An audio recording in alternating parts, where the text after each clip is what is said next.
Sejam muito bem-vindos à nossa segunda aula da Semana da LGPD na Prática. É com muita alegria que eu desejo uma boa noite aqui para vocês, dou as boas-vindas a todos vocês para esse nosso segundo encontro, né? Essa segunda noite aqui imersiva em LGPD na Prática, onde a gente vai aprender muita coisa, vai elaborar muito documento aqui juntos e vai aprender os demais requisitos ali que a lei exige para a elaboração de determinados documentos, certo, gente? Na primeira aula, né, e como nós havíamos combinado que seria LGPD na prática, mão na massa, e que seria passo a passo em uma sequência lógica e objetiva, capaz de atender os requisitos da lei, é isso que eu vou entregar para vocês. Na primeira aula a gente tratou sobre a parte inicial, né, sobre a conscientização, né? Nós falamos ali sobre o questionário, mas aí é em relação à consultoria. Quero falar hoje sobre a mão na massa mesmo de quem já fechou o negócio, de quem já fechou o seu primeiro programa de adequação e vai começar a, de fato, né, implementar a Lei Geral de Proteção de Dados na prática, certo, gente? Então, tratando da fase 1, hoje o nosso formato vai ser um pouquinho diferente da primeira aula, né? Na primeira aula eu falei olhando direto para vocês, não tinha material de apoio na tela, então eu me dirigia direto a vocês e fazia algumas considerações aqui com o meu material. Hoje, gente, o formato vai ser diferente, por quê? Porque a gente vai elaborar documentos. E para vocês terem uma noção um pouco melhor do que a gente tá falando, né, do que eu tô falando, do que eu tô abordando aqui, é interessante que vocês acompanhem na tela, certo? Mas peço que vocês prestem atenção aqui no que eu estou falando e aí vão fazendo os apontamentos de vocês aí, no material de vocês, enfim. E depois a gente vai enviar tanto por e-mail quanto para o grupo do WhatsApp, perfeito? Então, assim, se vocês quiserem só acompanhar sem fazer nenhuma anotação, tudo bem, tá? Porque depois vocês vão receber esse material aí no endereço de vocês, no e-mail ou no WhatsApp, perfeito? Antes da gente iniciar, porque hoje a gente tem muito conteúdo pra valer aqui, eu já vou mostrar pra vocês. Eu queria saber de onde vocês estão me assistindo, né? E qual a atuação de vocês, qual a área de atuação de vocês aí. Se vocês são colegas advogados, de POs, o que vocês estão fazendo.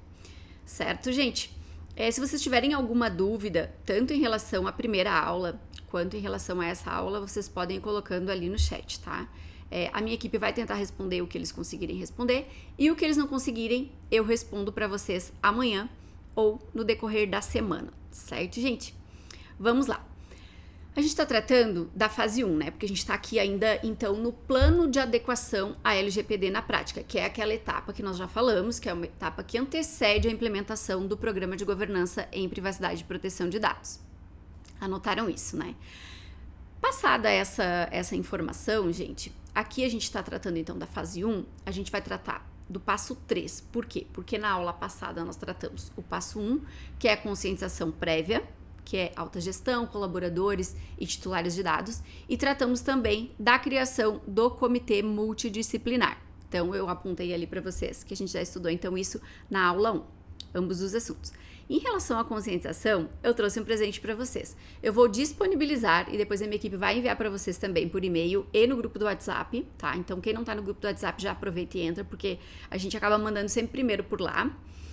A gente vai disponibilizar o manual de conscientização para os colaboradores que nós utilizamos aqui na nossa consultoria. Perfeito, gente? Então, vocês vão ter já um manual para poderem se guiar aí quando forem elaborar os manuais de vocês, tanto da alta gestão quanto para os colaboradores. Para os titulares de dados, porque o dos colaboradores vocês já vão ter em mãos aí o nosso material, perfeito? Vamos lá. Então, hoje a gente vai começar no passo 3, que é o assessment, e a gente vai terminar lá no passo 9, que é o relatório de impacto à proteção de dados pessoais. A gente vai falar de cada um deles, eu vou trazer aqui o modelo para vocês, o modelo inicial. Gente, já vou aqui fazer um parênteses. Esses modelos que eu vou disponibilizar aqui para vocês são os modelos que eu utilizo na minha consultoria mesmo, tá? Eu só não tenho como trazer eles na íntegra aqui para vocês, porque senão meia-noite é pouco para nós, tá? A gente vai ir muito longe se a gente for estudar cada um deles aqui de forma pormenorizada, certo, gente?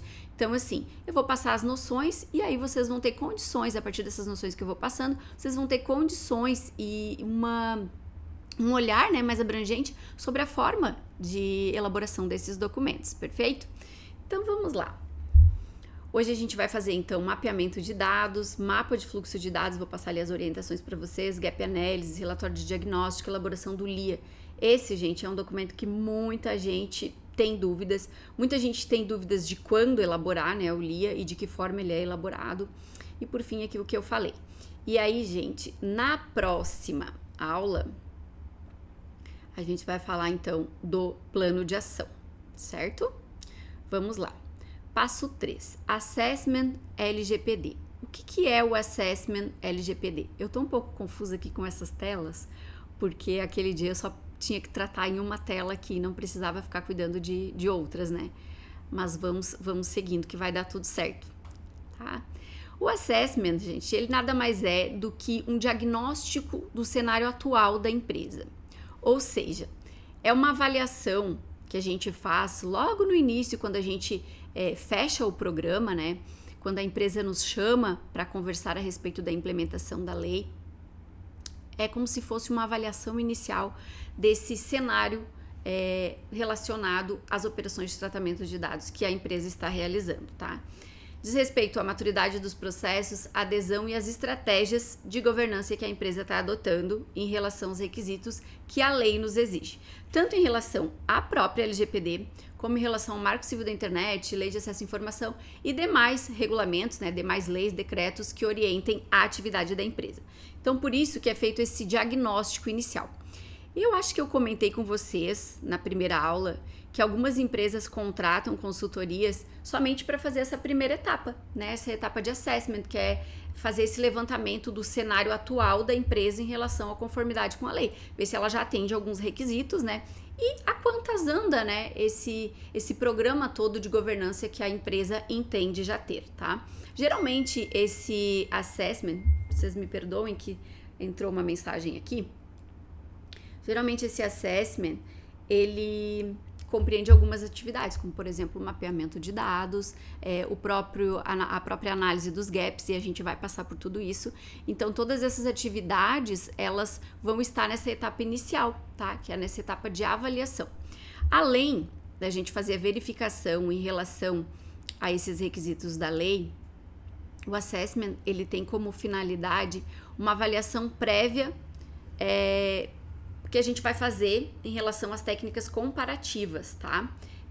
Os processos e procedimentos que a empresa adota hoje e as boas práticas que a LGPD exige, tá? Então, é mais ou menos nesse sentido. A gente vai fazer essa avaliação para verificar o que a empresa está fazendo que está dando certo, o que precisa mudar nos processos, o que precisa ser implementado.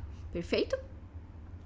Eu não coloquei aqui negritado em azul porque me passei, mas também essa etapa inicial aqui, ela é muito importante depois para o atendimento do princípio da prestação de contas, tá, gente? Então vocês anotem aí, depois quando vocês pegarem o material, vocês podem já colocar ali no material de vocês, que isso é muito importante, porque quando a gente está falando de LGPD, a gente não está falando só de mapeamento, só de gap, a gente está falando do quê? De atendimento aos princípios elencados ali na nossa lei. Vamos lá. Olha, informação importante aqui, e como eu falei para vocês na primeira aula, vou reiterar aqui.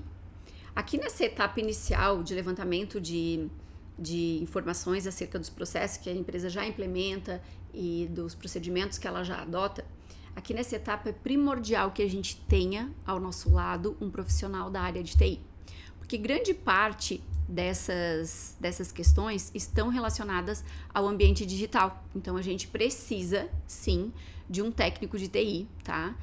Se tiver um profissional da área de segurança de informação, melhor ainda, porque aí a gente vai conseguir fazer uma análise bem pormenorizada desse cenário da empresa em relação ao atendimento dos requisitos da lei, tá?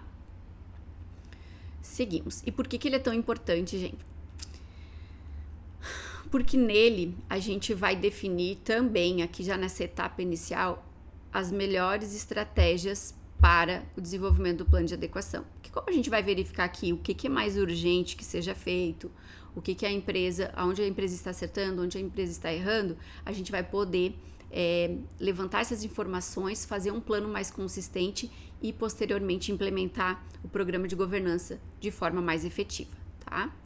A dica que eu dou aqui para vocês, e vocês vão ver que a gente faz essa abordagem inicial aqui para contextualizar, para que vocês compreendam por que esse documento é necessário, por que é necessária essa etapa, né?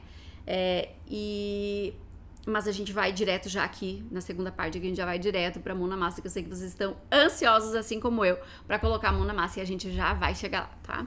A dica que eu dou aqui é que a gente pode utilizar o questionário, o mesmo questionário que eu já disponibilizei na aula passada, tá? Que é um dos nossos questionários de mapeamento de dados, uma das nossas tabelas que vocês podem transformar em planilha, podem utilizar como tabela, enfim, vocês vão ver a forma como melhor atende aí a consultoria de vocês, tá?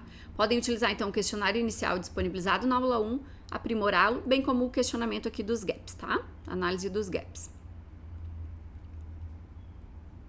Bora, que aqui eu sei que vocês gostam, que vocês estão ansiosos por essa parte. A gente vai falar rapidamente sobre o mapeamento, porque a gente já vai começar a, de fato, fazer o mapeamento de dados aqui juntos, tá? Então essa é uma etapa muito importante. Eu sempre digo que a etapa de mapeamento de dados, gente, ela é uma etapa assim, ó, que a gente não pode pular, que a gente não pode fazer. Primeiro porque a lei exige, depois eu vou trazer ali o requisito da lei. E segundo por quê? Porque sem o levantamento efetivo, né, das operações que de fato a empresa realiza, né, sem essa catalogação dos dados, a gente não vai conseguir ter um programa efetivo, a gente não vai avançar no plano e posteriormente não vai conseguir implementar um programa que seja efetivo e que corresponda de fato às operações de tratamento de dados pessoais que a empresa realiza. Então vamos lá. O mapeamento de dados, ele é a verificação dos dados que estão sendo manipulados, a compilação desses dados, organização, análise, classificação dos processos envolvendo todas as operações de tratamento de dados que a empresa realiza, tá? E a gente já vai falar ali das áreas e dos processos, que é a melhor forma que a gente tem hoje para fazer esse mapeamento é por áreas e processos, e eu já vou falar para vocês. Por que eu sempre falo sobre isso?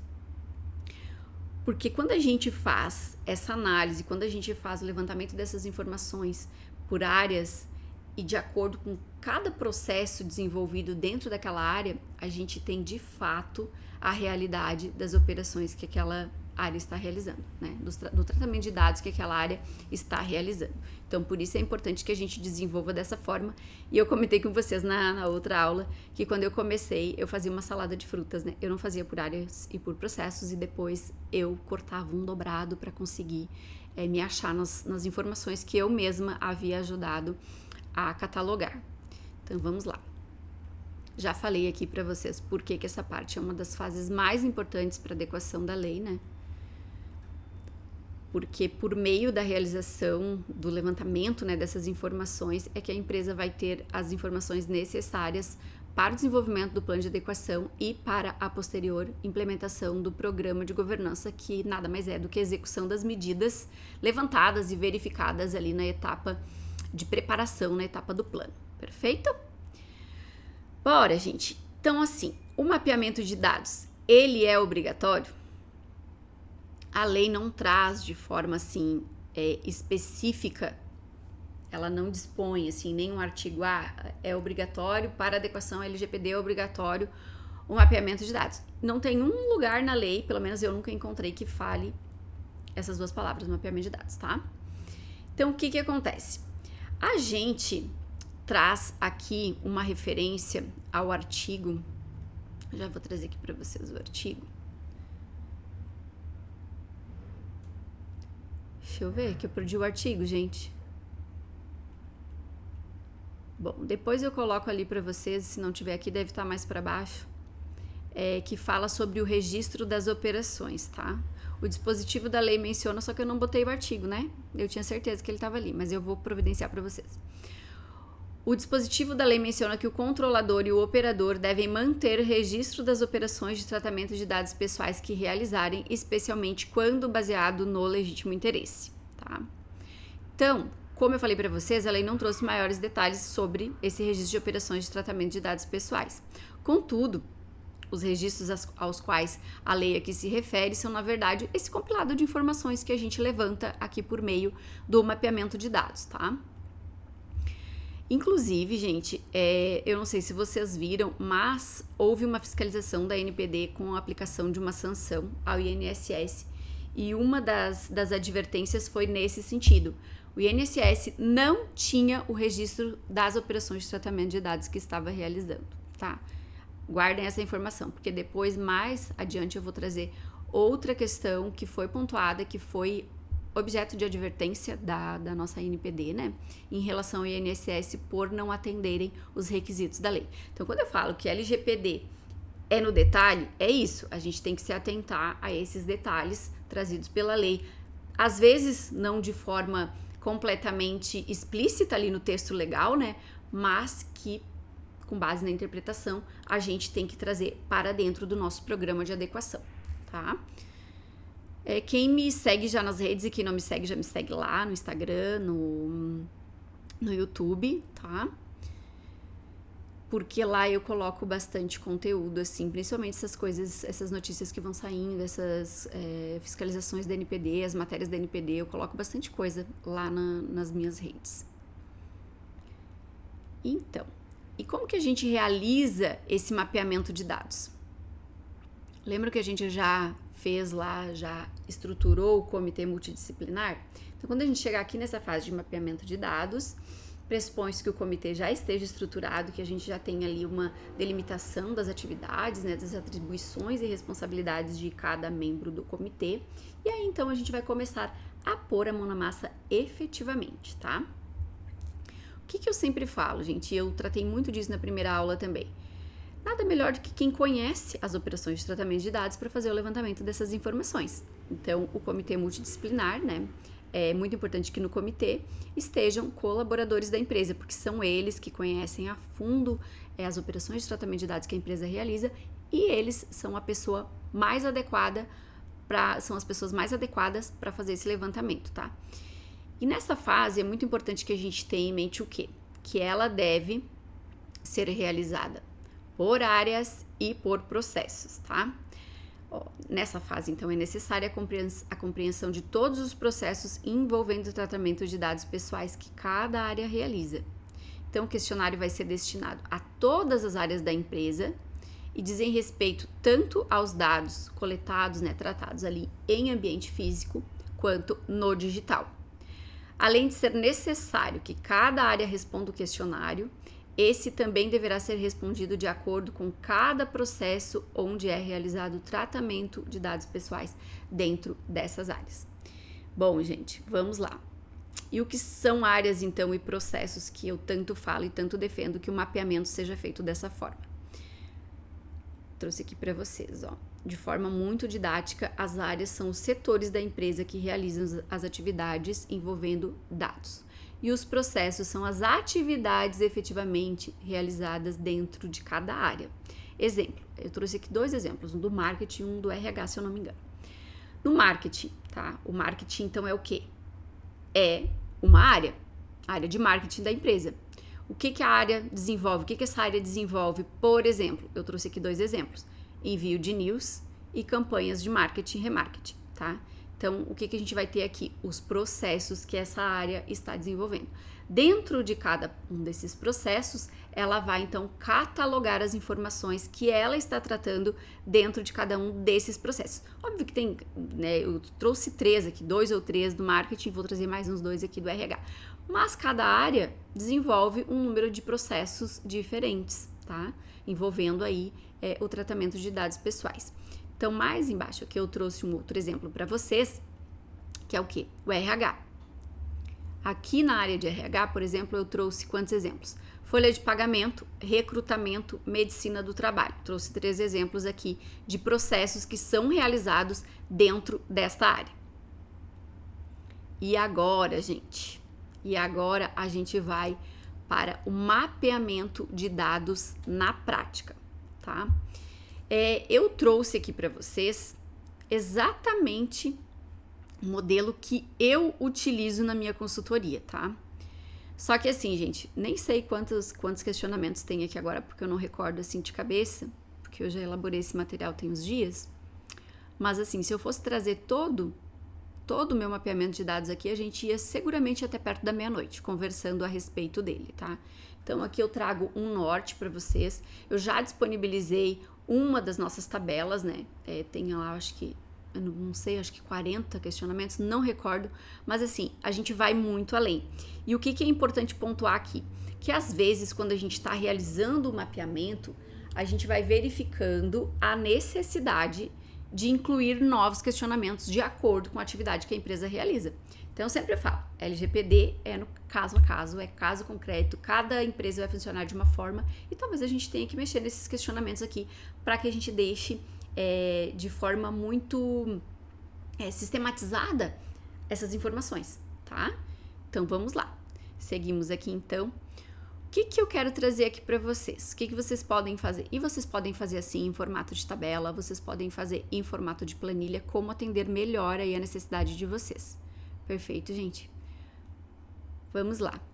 Ali na primeira parte, a gente coloca a data de emissão desse primeiro mapeamento, por quê? Porque conforme as atividades da empresa vão se modificando, a gente precisa mapear novamente quando uma nova operação de tratamento de dados for incluída nas operações da empresa, tá? Então, ele nunca vai ser estático, ele vai estar sempre em movimento, a gente vai ter que estar sempre fazendo aí um monitoramento e aprimorando sempre esse mapeamento de acordo com a atividade da empresa. Número 1, identificação dos agentes de tratamento de dados pessoais. Deve constar na política de privacidade, tá? O nome do controlador. A gente tem que colocar lá na política de privacidade sempre essa informação. Vamos lá, eu trouxe aqui, de um lado, o questionamento, a orientação no meio e a resposta a seguir. Aqui o primeiro questionamento. Quem é a empresa controladora? A gente vai colocar o nome da empresa, o e-mail e o endereço, tá? Isso tem que constar lá na nossa política de privacidade depois. Quem é o DPO? Essa informação a gente também já tem, porque nós já nomeamos o nosso DPO lá na fase inicial. Nome, e-mail e endereço, na verdade, gente, assim, ó. Eu coloquei ali, mas eu não utilizo, tá? Eu coloco o nome e o e-mail. Endereço, eu acredito que aqui eu coloquei como sendo o endereço do site, né? Não o endereço pessoa física do DPO. Identificação do segmento da empresa, área e processos envolvendo tratamento de dados pessoais. O que nós temos aqui? Qual é o segmento da empresa, gente? Qual é o tipo de atividade que a empresa realiza? Aqui, vocês vão ter que responder. Qual é o tipo de atividade? É uma indústria farmacêutica? Aqui eu coloquei empresa de turismo, porque como eu falei, eu puxo a brasa para o meu assado, né? Como aqui a maioria das empresas que a gente atende são empresas de turismo, né? Marketplaces de turismo, enfim. Então eu trouxe esse exemplo. Mas aqui vocês vão colocar ali o segmento da empresa. E já vou falar para vocês por que é importante que a gente tenha bem delimitado aqui, bem delineada essa informação, tá? Qual é a área que a gente vai fazer aqui o levantamento das informações? Por exemplo, financeiro, RH, vendas, marketing, a gente vai ter que listar aqui todas as áreas onde a gente vai fazer o levantamento das informações. Então, gente, dentro desse contexto aqui de qual a área que a gente vai falar aqui sobre as operações de tratamento de dados, a gente vai pegar aqui como, por exemplo, como um exemplo, a venda por meio do e-commerce, tá? Então, aqui a gente já vai começar a catalogação dessas informações. Qual o processo mapeado em relação à área de vendas da empresa? A gente vai falar do cadastro de compra, tá? Por exemplo, se fosse financeiro, teria contas a pagar, contas a receber, RH, contratação, enfim. Vendas, então a gente tem o cadastro do cliente, tá? E a gente vai listar aqui todos as leis, né, códigos, enfim, aos quais se submete essa empresa do segmento de turismo, tá? Então aqui a gente já vai ter que mais ou menos fazer um levantamento dessas informações, por quê? Porque para fins de descarte de dados, a gente precisa depois fazer aí a interpretação dessas leis setoriais às quais se submete a empresa que a gente vai atender, tá? Então ali, em relação a essa empresa de turismo, então, ela se submete ao Código de Defesa do Consumidor, Lei Geral do Turismo, DAER, né, porque tem transporte de passageiros, e a Lei do E-Commerce. E depois vocês vão começar a entender, gente, como tudo isso faz muito sentido e como aqui as peças vão começar a se encaixar. Por exemplo, quando a gente fala de DAER, a gente está falando em algumas situações de minimização do uso de dados, né, de atendimento a esse princípio, e depois vocês vão começar a entender. Talvez vocês não entendam agora, mas quando vocês estiverem com a mão na massa de fato ali, no campo de batalha, implementando para uma empresa, vocês dizem, não, realmente a professora tinha razão, ó. porque eu só vou coletar esse dado, eu só vou pedir o RG para essa família, né? No momento em que for necessário, né? Então a gente atende o princípio da necessidade, a gente atende o princípio da minimização do uso de dados, porque o que acontece? Nós aqui da região que trabalhamos, né, atendemos empresas que trabalham com turismo, a gente sabe, o DAER, né, o nosso departamento de estradas e rodagens aqui do Rio Grande do Sul, ele exige que para o transporte de passageiros seja apresentado na porta do ônibus, por exemplo, da van, enfim, o documento de identidade. Sem isso, não tem transporte, tá? Então, o quê? A gente não vai coletar essa informação, a gente não vai pedir informação sobre o RG da pessoa no momento da venda no e-commerce. A gente só vai solicitar, né? Essa empresa de turismo só vai solicitar no momento oportuno. Então, o LGPD é muito isso, tá? Então, vocês atentem a essas particularidades da lei, porque fazem muito sentido. No fim, o legislador foi pontual, assim, foi assertivo em todo o texto legal praticamente. Vamos lá, que a gente tem muito conteúdo, gente, muito conteúdo mesmo. Categoria dos dados pessoais. Quais os tipos de dados pessoais são tratados por essa área neste processo? Bom, aqui a gente vai fazer então uma listagem, uma descrição de cada tipo de dado. Nome, CPF, RG, endereço de geolocalização, histórico de compras, histórico de pesquisas, imagens. O que a gente vai tratar aqui nessa área de vendas no e-commerce? De informação. O nome, o CPF, o telefone, o e-mail e os dados de cartão. 5 dados. 5 dados são necessários para atender aquela finalidade para a qual a empresa está coletando essas informações pessoais, e vocês já vão compreender tudo. Qual a finalidade da coleta desses dados? Olha por que a gente tem que coletar somente o que é necessário. Porque não existe necessidade da empresa coletar, por exemplo, qual é a religião da pessoa, qual é a finalidade aqui, nesse contexto, não existe, né? Então a gente tem que sempre atentar para a finalidade para a qual aquele dado está sendo coletado e o que a empresa pretende fazer com essas informações. E ela precisa explicar, e a gente vai explicar, tá? Então vamos lá. O nome, por que é preciso o nome aqui? Nesse contexto, para identificação do usuário e perfectibilização do contrato virtual, tá? Aqui nós estamos diante também de uma execução de contrato, tá? O CPF. O CPF é um número que torna o usuário único detentor daquele pedido dentro da plataforma da empresa. Então, é imprescindível que tenha o número do CPF, até para localização depois, né? O cliente precisa de uma informação, passa o CPF e vai ser localizado, tá? RG é exigido pelo DAER, tá? Como eu falei para vocês, não tem como viajar aqui no Rio Grande do Sul de ônibus, de van, enfim, de qualquer transporte coletivo se não apresentar o RG na porta do coletivo, tá? Vamos lá. Telefone é necessário para o contato posterior com o cliente que vai realizar os passeios, para fins de combinar horários com as agências e locais de saída, para enviar mensagens no WhatsApp. Enfim, é necessário, a gente precisa coletar essa informação. O e-mail é necessário para o cliente receber o voucher com as informações e a confirmação da compra, sendo este o único canal que a empresa dispõe para o envio diretamente pelo sistema, tá? Então, é necessário o e-mail também. E aqui? Aqui, gente, a gente vai coletar os dados do cartão de crédito, tá? Mas como existe uma integração da empresa controladora, existe uma integração do sistema com uma outra empresa que é uma empresa operadora, no caso, a empresa de cartão de crédito, né? As empresas de cartão de crédito. Então, esses dados pessoais, essas informações referentes aos dados do cartão de crédito do titular de dados, elas não vão ficar em poder da empresa controladora, elas vão ficar em poder da empresa operadora, que é aqui no caso a intermediadora de pagamento, tá? Então, nesse caso, a empresa controladora precisa ter um DPA, precisa ter um contrato bem ajustado, bem firme, né, em relação a essas informações que são disponibilizadas em tese pela empresa de turismo, mas que ficam em poder da empresa intermediadora de vendas ali, de meio de cartão de crédito, enfim, para que não haja nenhum tipo de tratamento ilícito com essas informações, tá? Porque o que acontece aqui? Nesse caso, gente, por mais que a empresa controladora, a empresa de turismo, não esteja de posse dessas informações, ela pode vir, se ela não tiver um contrato bem firmado com essa empresa operadora, ela pode vir a responder de forma solidária, tá? num eventual incidente de segurança em que haja uma condenação aí, uma fiscalização da NPD e uma eventual condenação, tá?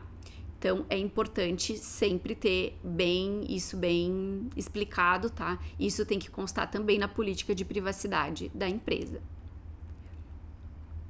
Seguimos, então, aqui.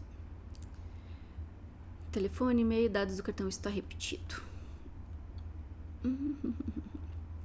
De que forma os dados são utilizados? Em ambiente físico ou digital? Nesse caso, somente em ambiente digital, né? É um e-commerce, a gente está tratando de uma empresa de turismo que vende online, então é somente no ambiente digital.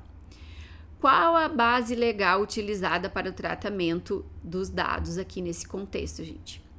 Para cada finalidade, a gente deve indicar uma base legal, tá? Não é assim, eu realizo, a finalidade é só para venda online, então é só execução de contrato. Não. A finalidade do nome. Por que eu coletei o nome? Para execução do contrato, tá? Porque sem o nome da pessoa, como é que eu vou fazer um contrato sem o nome? Não existe, né? CPF, mesma coisa. Torna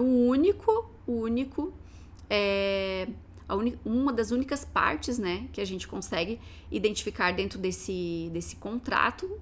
O CPF é aquele número único que pertence ao titular de dados, tá? Telefone, mesma coisa, execução de contrato. Por que eu preciso do telefone? Porque senão eu não consigo enviar as informações que eu preciso, a empresa não consegue combinar horário de saída, não consegue enviar mensagens via WhatsApp, tá? RG. Gente, eu vou fazer um workshop, vou ter que fazer porque eu não vou conseguir me conter, só sobre bases legais e sobre atendimento aos princípios, para vocês verem como tudo se encaixa, como tudo é perfeito. RG, gente, por que aqui a empresa está coletando o RG? Qual é a finalidade? Quando a gente encontra a finalidade, a gente tem que apontar a base legal. Então lá, a gente precisou do RG, por quê? Porque esse passageiro vai fazer uma viagem de ônibus, vai vir de transfer, por exemplo, de Porto Alegre até Gramado, e a gente precisa, enquanto empresa de turismo, né, a empresa precisa cumprir com uma obrigação, que é o quê? Cumprir esse requisito ali disposto pelo DAER. O DAER exige e a empresa tem que atender. Então, não existe aqui, vou utilizar outra base legal. Não, aqui é cumprimento de obrigação. Você não tem opção. Ou a empresa apresenta o RG, ou simplesmente a pessoa não vai embarcar, tá? Obrigação legal. E-mail, gente. O e-mail, nesse caso aqui, nós encontramos e apontamos duas bases legais. Por quê? E já vou explicar. Execução de contrato, porque, como eu falei lá, o sistema de envio, ele vai enviar diretamente para o e-mail da pessoa, ele vai disparar diretamente do... Eu não falei pra vocês que eu me confundo com essas câmeras, eu fiquei olhando pra ali, e era pra olhar pra cá. O sistema da empresa, como é o sistema de e-commerce, ele vai enviar diretamente o e-mail do sistema, vai disparar direto, então a gente precisa desse e-mail, tá? Aqui eu coloquei, pra gente dar uma discutida, consentimento e legítimo interesse, tá? Mas qual é a base que eu recomendo a utilização? Legítimo interesse, tá? Por que eu recomendo legítimo interesse? Porque nesse caso, gente, já existe uma relação prévia, né? Já existe a contratação desse cliente em relação a essa empresa de turismo e já existe uma legítima expectativa de recebimento de demais informações posteriores que eventualmente a empresa possa enviar, porque essa empresa já pactuou um contrato, né? Já executou um contrato com esse titular de dados, então não é nenhuma novidade para ela, né? Se a pessoa já se cadastrou nessa empresa aqui de Gramado e vai receber posteriormente ali novas informações aqui sobre os passeios, enfim, sobre tudo que acontece aqui em Gramado, ela não vai ser surpreendida, né? Então existe uma legítima expectativa que é um dos requisitos para a legitimação por meio da base legal do legítimo interesse, tá? A legitimação do tratamento por meio dessa base legal. Por fim, aqui uma outra finalidade, dados de cartão de crédito, execução de contrato, né? Se ele não disponibiliza os dados para processar o pagamento, não tem como perfectibilizar esse contrato. Então, é sim aqui uma obrigação contratual, tá? Seguimos. Eu falei para vocês que eu ia trazer bem pouquinho, olha aqui o quanto eu já trouxe de questionamento, tá? Há tratamento de dados pessoais de caráter especial? Sim, né? Eu trouxe aqui o pior dos cenários, que é sempre assim, é tudo que pode acontecer. Então, Muitas vezes a empresa vende e não tem criança mais. Nesse caso aqui que eu trouxe, sim, tem criança, então a gente está trabalhando aqui com dados de crianças e adolescentes que por hora tem um tratamento especial dentro da nossa legislação, tá? Então aqui, quando a gente está falando de empresa privada, a gente até nem tem direito aqui à meia entrada, nem todo mundo tem direito à meia entrada, mas como a gente está tratando também de uma obrigação entre essa empresa de turismo e uma outra empresa pública da região, então sim, tem direito à meia entrada, então a gente vai tratar essas informações aqui também, tá? E aqui a gente não escapa, pessoal. Qual a base legal utilizada para o tratamento de dados de categoria especial? Que é das crianças. Não tem outra opção, é só consentimento, tá? Então, para tratar essas informações, eu tenho um curso teórico, né, que eu ministro, lá eu falo sobre isso e eu acho que é uma questão que a NPD precisa se posicionar. Por quê? Porque aqui a gente também está diante da execução de um contrato.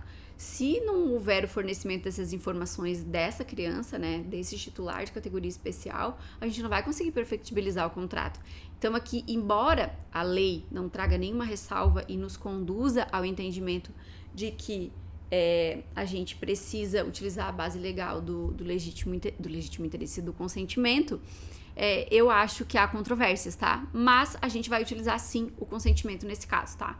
Para tratar dados pessoais de crianças e adolescentes, a gente sempre vai utilizar a base legal do legítimo interesse. Desculpa, gente. Sempre vai usar a base legal do consentimento. Sabe que eu acabo falando legítimo interesse porque é uma base legal, assim, que eu acho muito rica em detalhes, que traz muitas possibilidades para o empreendedor, né?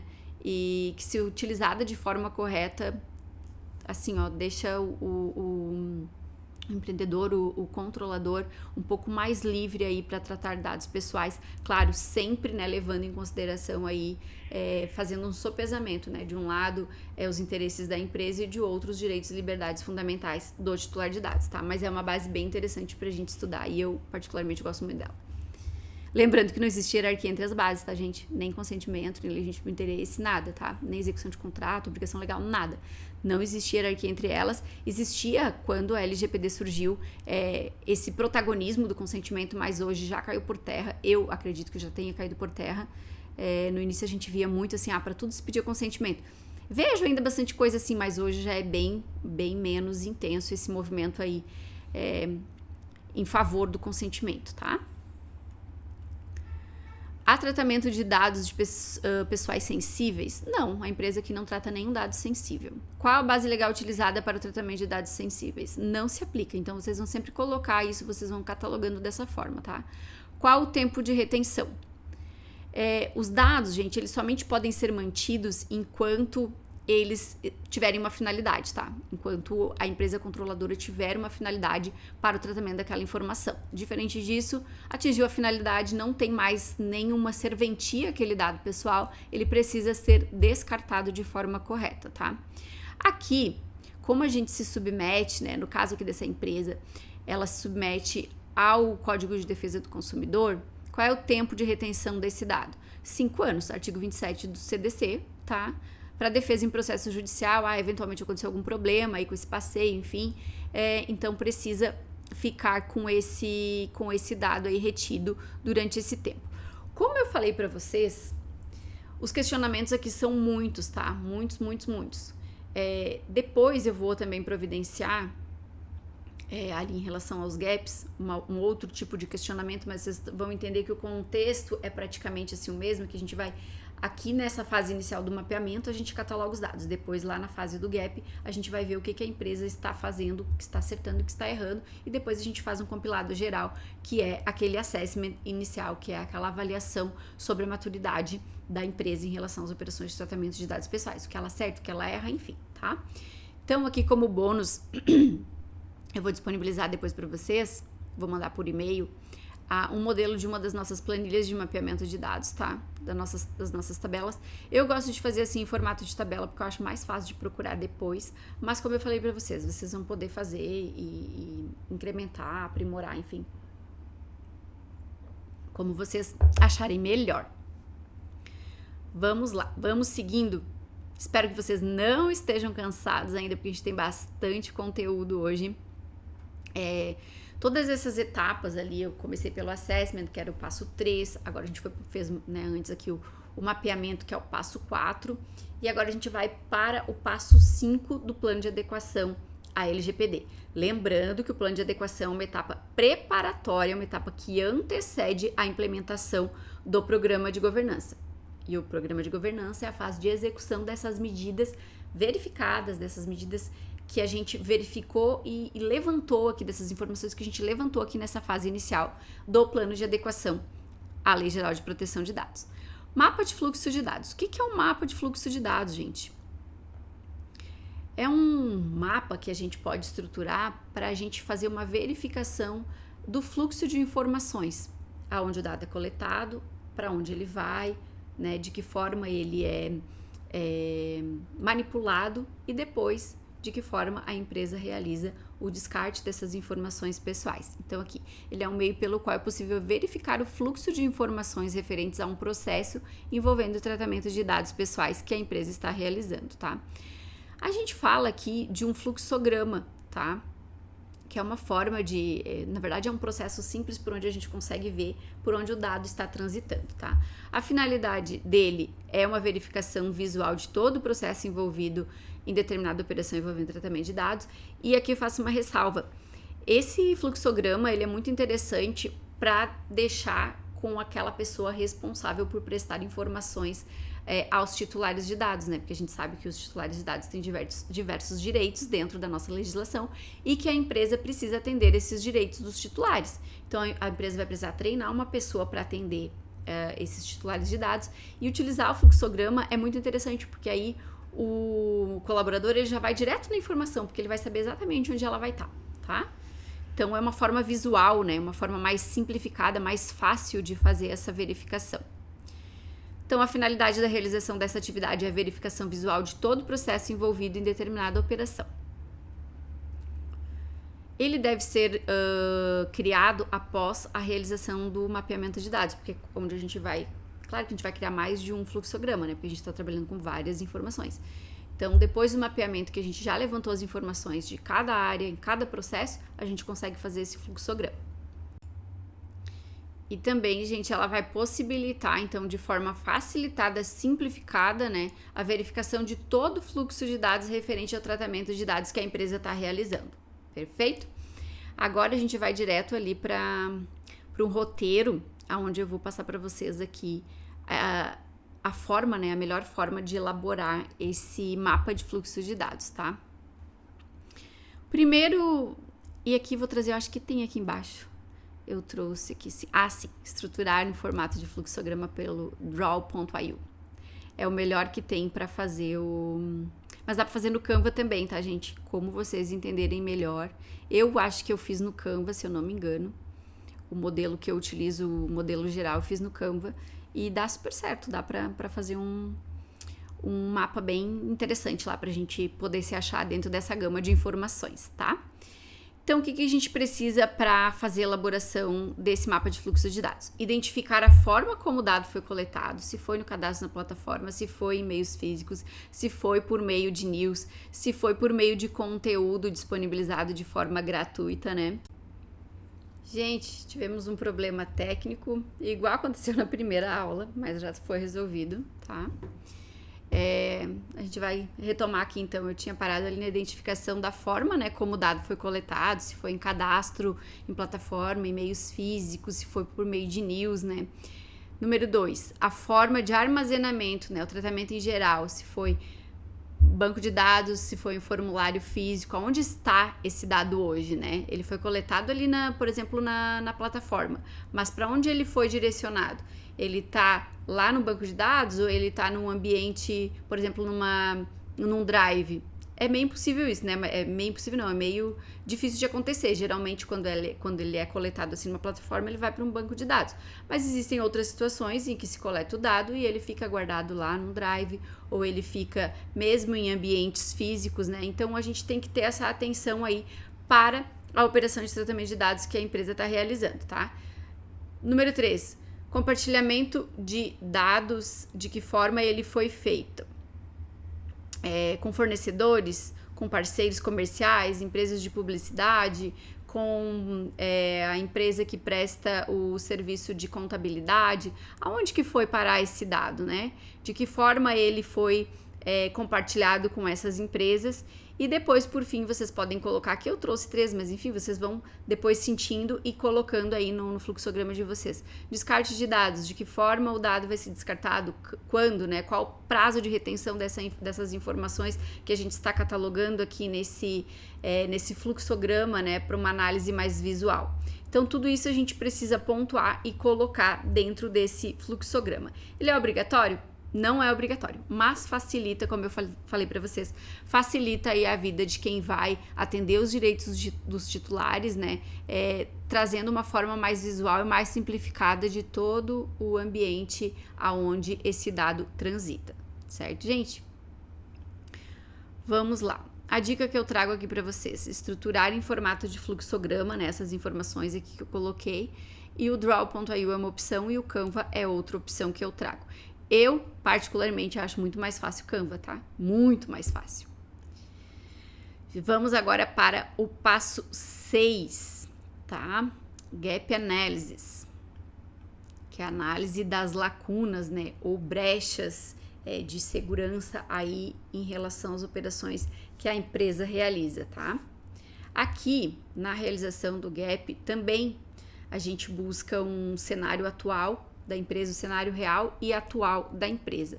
Contudo, gente, o gap, essa parte da análise dos gaps, né, que são essas lacunas, essas brechas de segurança, ela é muito importante para a gente compreender aonde a gente está hoje, aonde a gente pode estar amanhã e vai estar amanhã e aonde a gente deseja estar mais adiante, tá? Então, assim, é muito importante também para fins de prestação de contas, porque aí a gente vai ver, não, na data tal a empresa estava fazendo isso, mas agora ela já começou a trabalhar no seu projeto, né, no seu programa de adequação, e hoje ela já não tem mais esse problema aqui de segurança, ela já mudou os processos, mudou os procedimentos internos e já está fazendo de uma forma diferente, mas no futuro ela deseja estar 100%, deseja estar dessa forma aqui. Então, serve mais ou menos nesse sentido para a gente também prestar contas, né? Além de fazer esse diagnóstico inicial em cotejo ali com as informações levantadas lá no início, lá na fase de mapeamento, né? A gente pode fazer um cotejo dessas informações e aí depois fazer um relatório pormenorizado para a empresa para apresentar. Tanto essa atividade quanto a fase inicial do mapeamento, né? Compreendem ali aquela fase do assessment, que é o levantamento inicial das informações, que é onde a gente consegue catalogar, de um lado catalogar as informações e de outro fazer uma análise dessas brechas, né? Uma análise dessas lacunas encontradas ali nos procedimentos da empresa.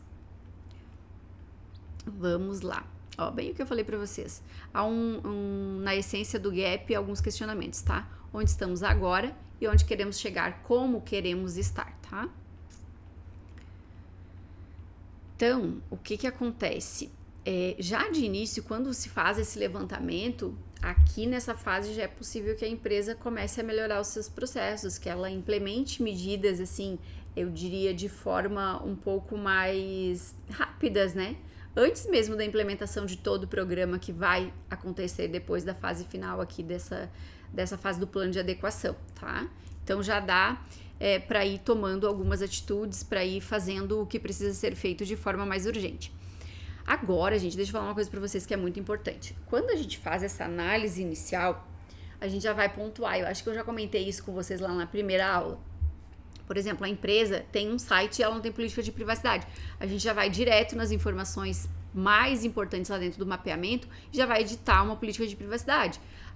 A empresa tem e-commerce, né, tem site, enfim, não tem cookies, não tem política de cookies. Não tem nem o plugin de cookies instalado lá no site dela. O que a gente vai ver? Vai ver com a TI para implementar isso aí, né? Implementar essa medida e já editar uma política de cookies. Então, assim, tem coisas que a gente precisa fazer de imediato, que a gente não vai esperar lá para depois que a gente terminar essa fase do plano para implementar. Não, vou esperar para implementar lá dentro do programa. Não, a gente faz, toma nota e depois reporta lá dentro do programa que essa medida já foi executada, tá? Então, é mais ou menos nesse sentido.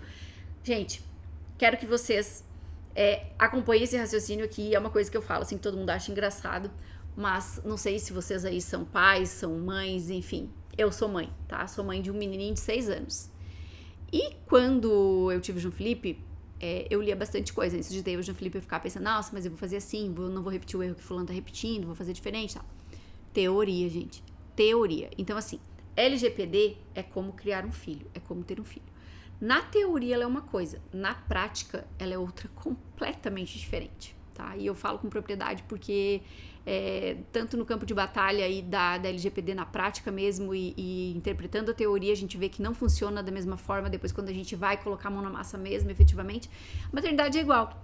Na teoria é de uma forma e na prática completamente diferente, tá? Então nunca esqueçam isso. Sempre vocês pensarem, não, mas LGPD não tá escrito no texto que é assim. Vamos interpretar, vamos ver se não tem mais nenhuma coisa aqui que dê pra gente tirar aí dessa interpretação da legislação, tá? Então, assim, fala sobre gap lá na legislação? Não fala, mas é necessário para que a gente tenha um programa efetivo, para que a gente tenha informações reais acerca das operações de tratamento de dados da empresa. Perfeito? Então, seguimos. Vocês já estão cansados, gente? Espero que não. Espero que eu não passe hoje de 2 horas, né? Acho que a outra aula foi perto de 2 horas. Eu, por mim, fico até tarde. Fico até meia-noite, se for preciso, porque é um assunto que realmente eu gosto. Agora, eu não sei vocês, né? Se vocês estão dispostos a ficar aqui até meia-noite comigo, eu acredito que não. Todo mundo trabalha no outro dia, né? Vamos lá. Por onde a gente vai começar, então, esses questionamentos aqui do gap, tá? E quais os questionamentos não podem faltar, tá? As respostas, gente, aqui eu trouxe uma orientação. As respostas devem ser conduzidas e orientadas com o auxílio de um profissional da área de segurança e da TI, tá?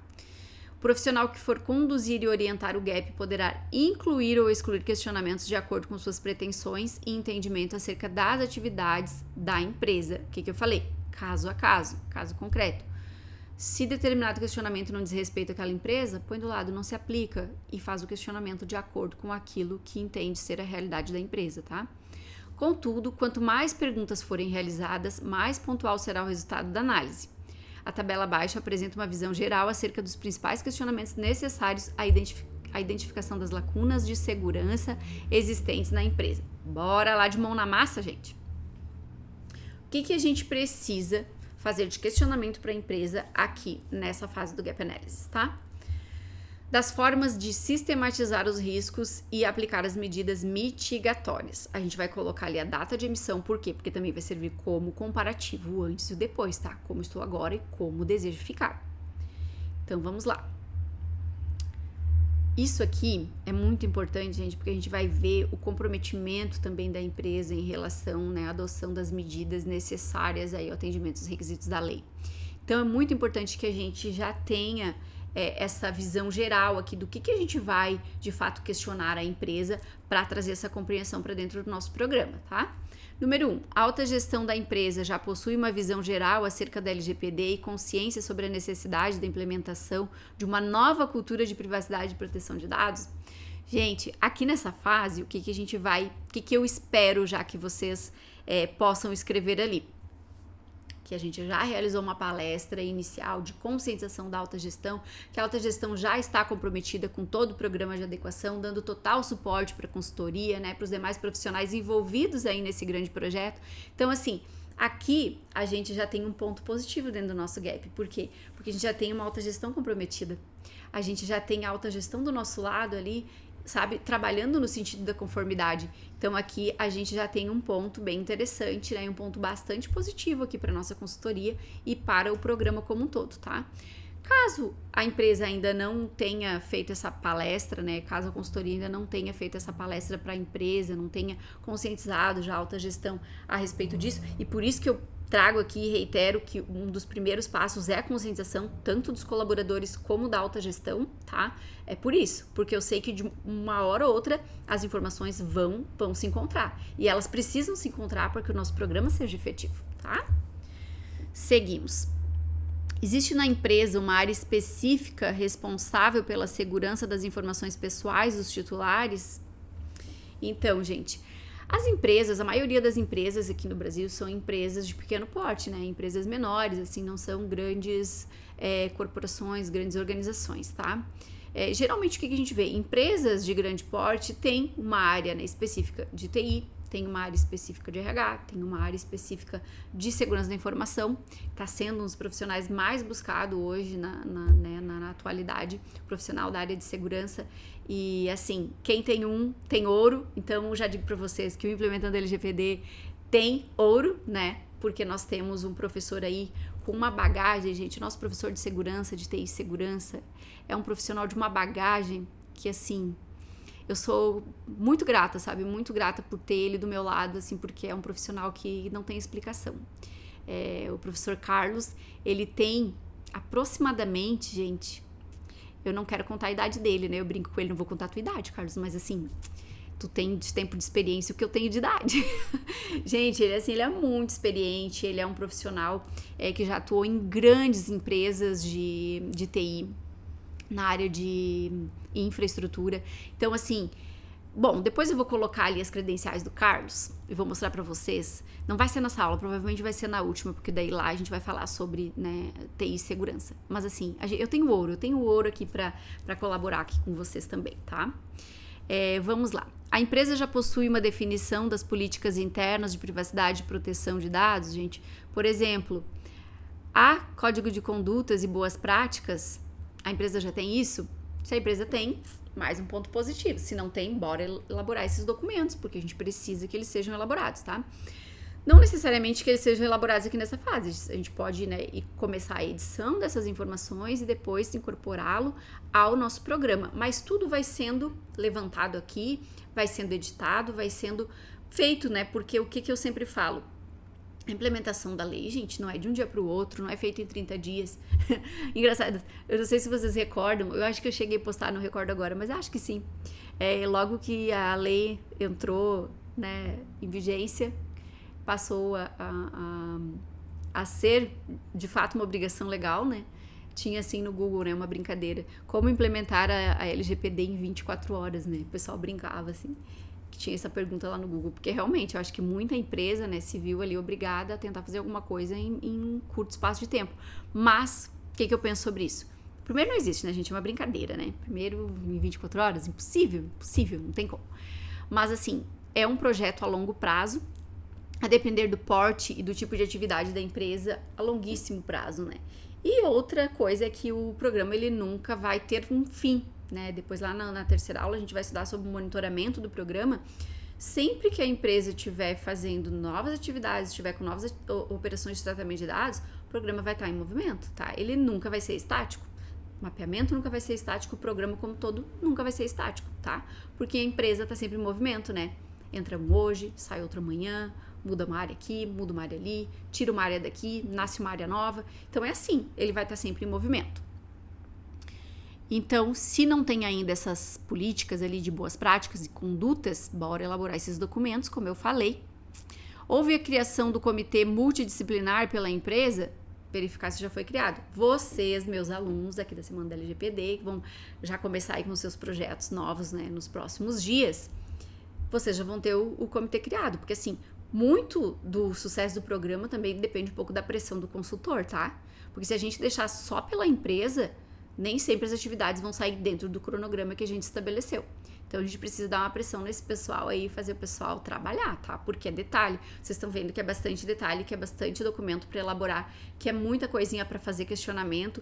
Nem sempre as empresas tem assim essa disponibilidade imediata de responder tudo, mas por que eu trabalho lá com aquela questão da conscientização da alta gestão?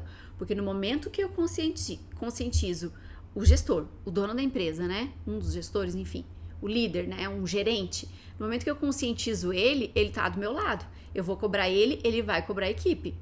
Claro que geralmente o consultor ganha carta branca para fazer uma pressãozinha, para, né, solicitar as informações, para entrar em contato com esse líder de equipe, tá? Mas assim, o gestor dando uma cobrada já nos ajuda muito aí no recebimento das informações. Seguimos. Houve indicação do DPO já, antes de qualquer coisa, antes da gente seguir?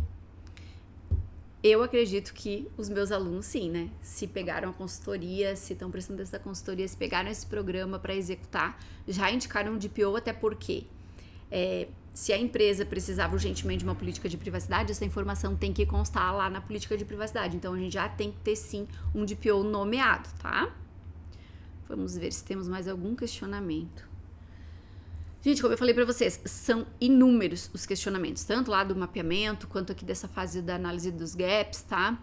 Mas, como eu falei, eu já tô me estendendo bastante, já tô indo muito além do que eu deveria ir com vocês, porque eu sei que todo mundo tem os seus compromissos, né? Que todo mundo chega cansado, mas eu acho que também deixar muito pela metade não vai trazer a noção que vocês precisam para trabalhar com segurança, implementando programas de adequação, tá? Então, vamos seguir aqui. Existe uma política de atendimento aos direitos dos titulares com procedimentos bem definidos? A gente precisa, esse é um dos requisitos da lei, atender os direitos dos titulares. Então, a empresa já tem isso, já estabeleceu aí esse programa de atendimento, já capacitou um colaborador para atender os direitos dos titulares de dados? Se sim, se positivo, se não, a gente vai editar essa política, tá? Acho que esse foi o último questionamento aqui da análise dos gaps. Então, depois, gente, que a gente fizer a análise dos gaps. Ah, não, tem mais aqui, ó. Passamos uma folha em branco, pessoal, perdão. Vamos lá. Vida real, né, gente? Vida real. Às vezes acontecem uns erros nas edições, aqui uns erros nos nossos equipamentos eletrônicos, né? Vamos agradecer que não tá dando problema na internet e que não tá faltando luz, né? Porque nós aqui no Sul passamos por vários problemas, ficamos dias sem internet, alguns lugares ficaram sem luz por dias também. Isso é uma folhinha em branco é o de menos, né? Vamos lá. A empresa garante o atendimento de todos os direitos dos titulares dispostos na lei? A gente vai descrever quais. Sim, se não, tá? A empresa possibilita a gestão de acesso aos dados dos titulares de forma facilitada? Vai responder ali também, se sim ou se não. Há um plano de gerenciamento de crise? Existe algum procedimento específico para a ocorrência de um incidente de segurança ou vazamento de dados? Gente, isso é muito importante. É muito importante porque, e aqui trago de novo o que aconteceu ali com o INSS, tá? Houve um vazamento de dados e não houve o reporte, não informaram que houve esse vazamento, tá? Então, é muito importante e a NPD, inclusive, trouxe mais uma advertência para o órgão, por quê? Porque além de não ter o registro das operações de tratamento de dados, também não reportou o incidente à autoridade, e isso é uma obrigação legal, tá? Tem que reportar. A empresa possui um mapa de fluxo de dados que reflete as operações de tratamento de dados que realiza? Aqui como eu falei, é alternativo, não é uma obrigação, mas se possuir, beleza, mais fácil para atender os direitos dos titulares, tá? Existe orçamento disponível pela empresa para implementação de medidas técnicas requeridas na lei? Lembra que eu falei para vocês ali que algumas empresas têm essa área já definida dentro, né, dentro da empresa. Algumas empresas não. Essas empresas que não têm, será que elas têm já um orçamento específico para a implementação de medidas técnicas e de segurança? Ó, aqui no 12, só a gente fala da segurança daí, tá? Responder se sim ou se não. Houve realização do mapeamento de dados por áreas e por processos? Então, houve, né? Aqui a resposta é que sim. Se vocês não mapearam ainda, vão responder que não e vão dizer o que estão fazendo ali, se sim, se não e qual é o prazo. O ideal é sempre colocar ali o prazo, né, em relação ao mapeamento. E depois do levantamento de todas essas informações, o que a gente vai fazer, gente? A gente vai fazer um relatório de diagnóstico, tá? Por quê? Porque a gente precisa fazer um reporte de tudo que foi encontrado. A empresa está acertando aqui, a empresa está errando ali, a empresa pode melhorar nesse processo aqui, a empresa pode implementar esse procedimento aqui, tá? Então, o que é esse relatório de diagnóstico? É um resumo de tudo que a gente identificou durante a realização da análise dos gaps, tá? Ou seja, são as constatações feitas em relação às brechas de segurança existentes e a maturidade dos processos da empresa em relação à privacidade e proteção de dados, tá? A finalidade: estabelecer parâmetros claros e objetivos para a efetiva elaboração do plano de ação e, consequentemente, né, a estabelecer as medidas necessárias a serem implementadas quando da efetiva execução do Programa de Governança em Privacidade e Proteção de Dados. Então, quando ele deve ser elaborado e por que ele é tão importante para o plano de adequação? Ele deve ser elaborado após a finalização da análise das lacunas e a sua importância se dá por ser um instrumento norteador para o estabelecimento do plano de adequação LGPD como um todo, tá? Vamos lá! Mão na massa agora. Roteiro, tá? A gente vai criar aqui um relatório de diagnóstico. De que forma a gente vai criar esse nosso relatório de diagnóstico? A gente vai fazer uma introdução ali falando sobre o que se trata esse documento, né? O que é o relatório de diagnóstico, para que ele serve. A gente pode utilizar aquelas informações ali em cima. A gente vai colocar aqui as responsabilidades e limitações encontradas, né, da análise lá da criação do nosso comitê. As definições, né? As definições aqui em relação ao que é o GAP, o que é o GAP Analysis, a metodologia aplicada, o questionário, né? E a gente pode fazer ali, pode fazer um resumo, não, a gente pode colocar, inclusive, né, ele dentro desse relatório para que quem for acessar tenha acesso na íntegra a essas informações. As conclusões iniciais, daí a gente vai pontuar o que foi identificado, qual foi a brecha de segurança assim mais preocupante, né, para as atividades da empresa, o que é de média prioridade, o que é de alta prioridade, a gente vai colocar ali dentro dessas conclusões iniciais, tá? O contexto básico das atividades desenvolvidas, então tudo isso tá ali naquelas respostas, o perfil dos dados tratados, né? Se são dados pessoais sensíveis, dados pessoais de caráter especial, tudo isso vocês vão ter também essas informações lá do cotejo do GAP, com as informações contidas no mapeamento de dados, tá? Das leis aplicáveis ao tratamento realizado, então a gente vai fazer vai estruturar aqui de uma forma que a gente consiga contemplar as principais leis, decretos, orientações, enfim, que a empresa precisa se submeter em relação às operações de tratamento de dados que realiza. As provisões contratuais, considerações sobre a segurança da informação, ITI também eu colocaria aqui, tá? Do ladinho. Dos riscos verificados. Quais os riscos encontrados? Por exemplo, a empresa não tem um controle de acesso a um sistema. Qual é o risco, né, encontrado aí? O que pode acontecer em decorrência dessa brecha de segurança? Aí vocês vão pontuar ali, vão colocar dentro desses riscos verificados.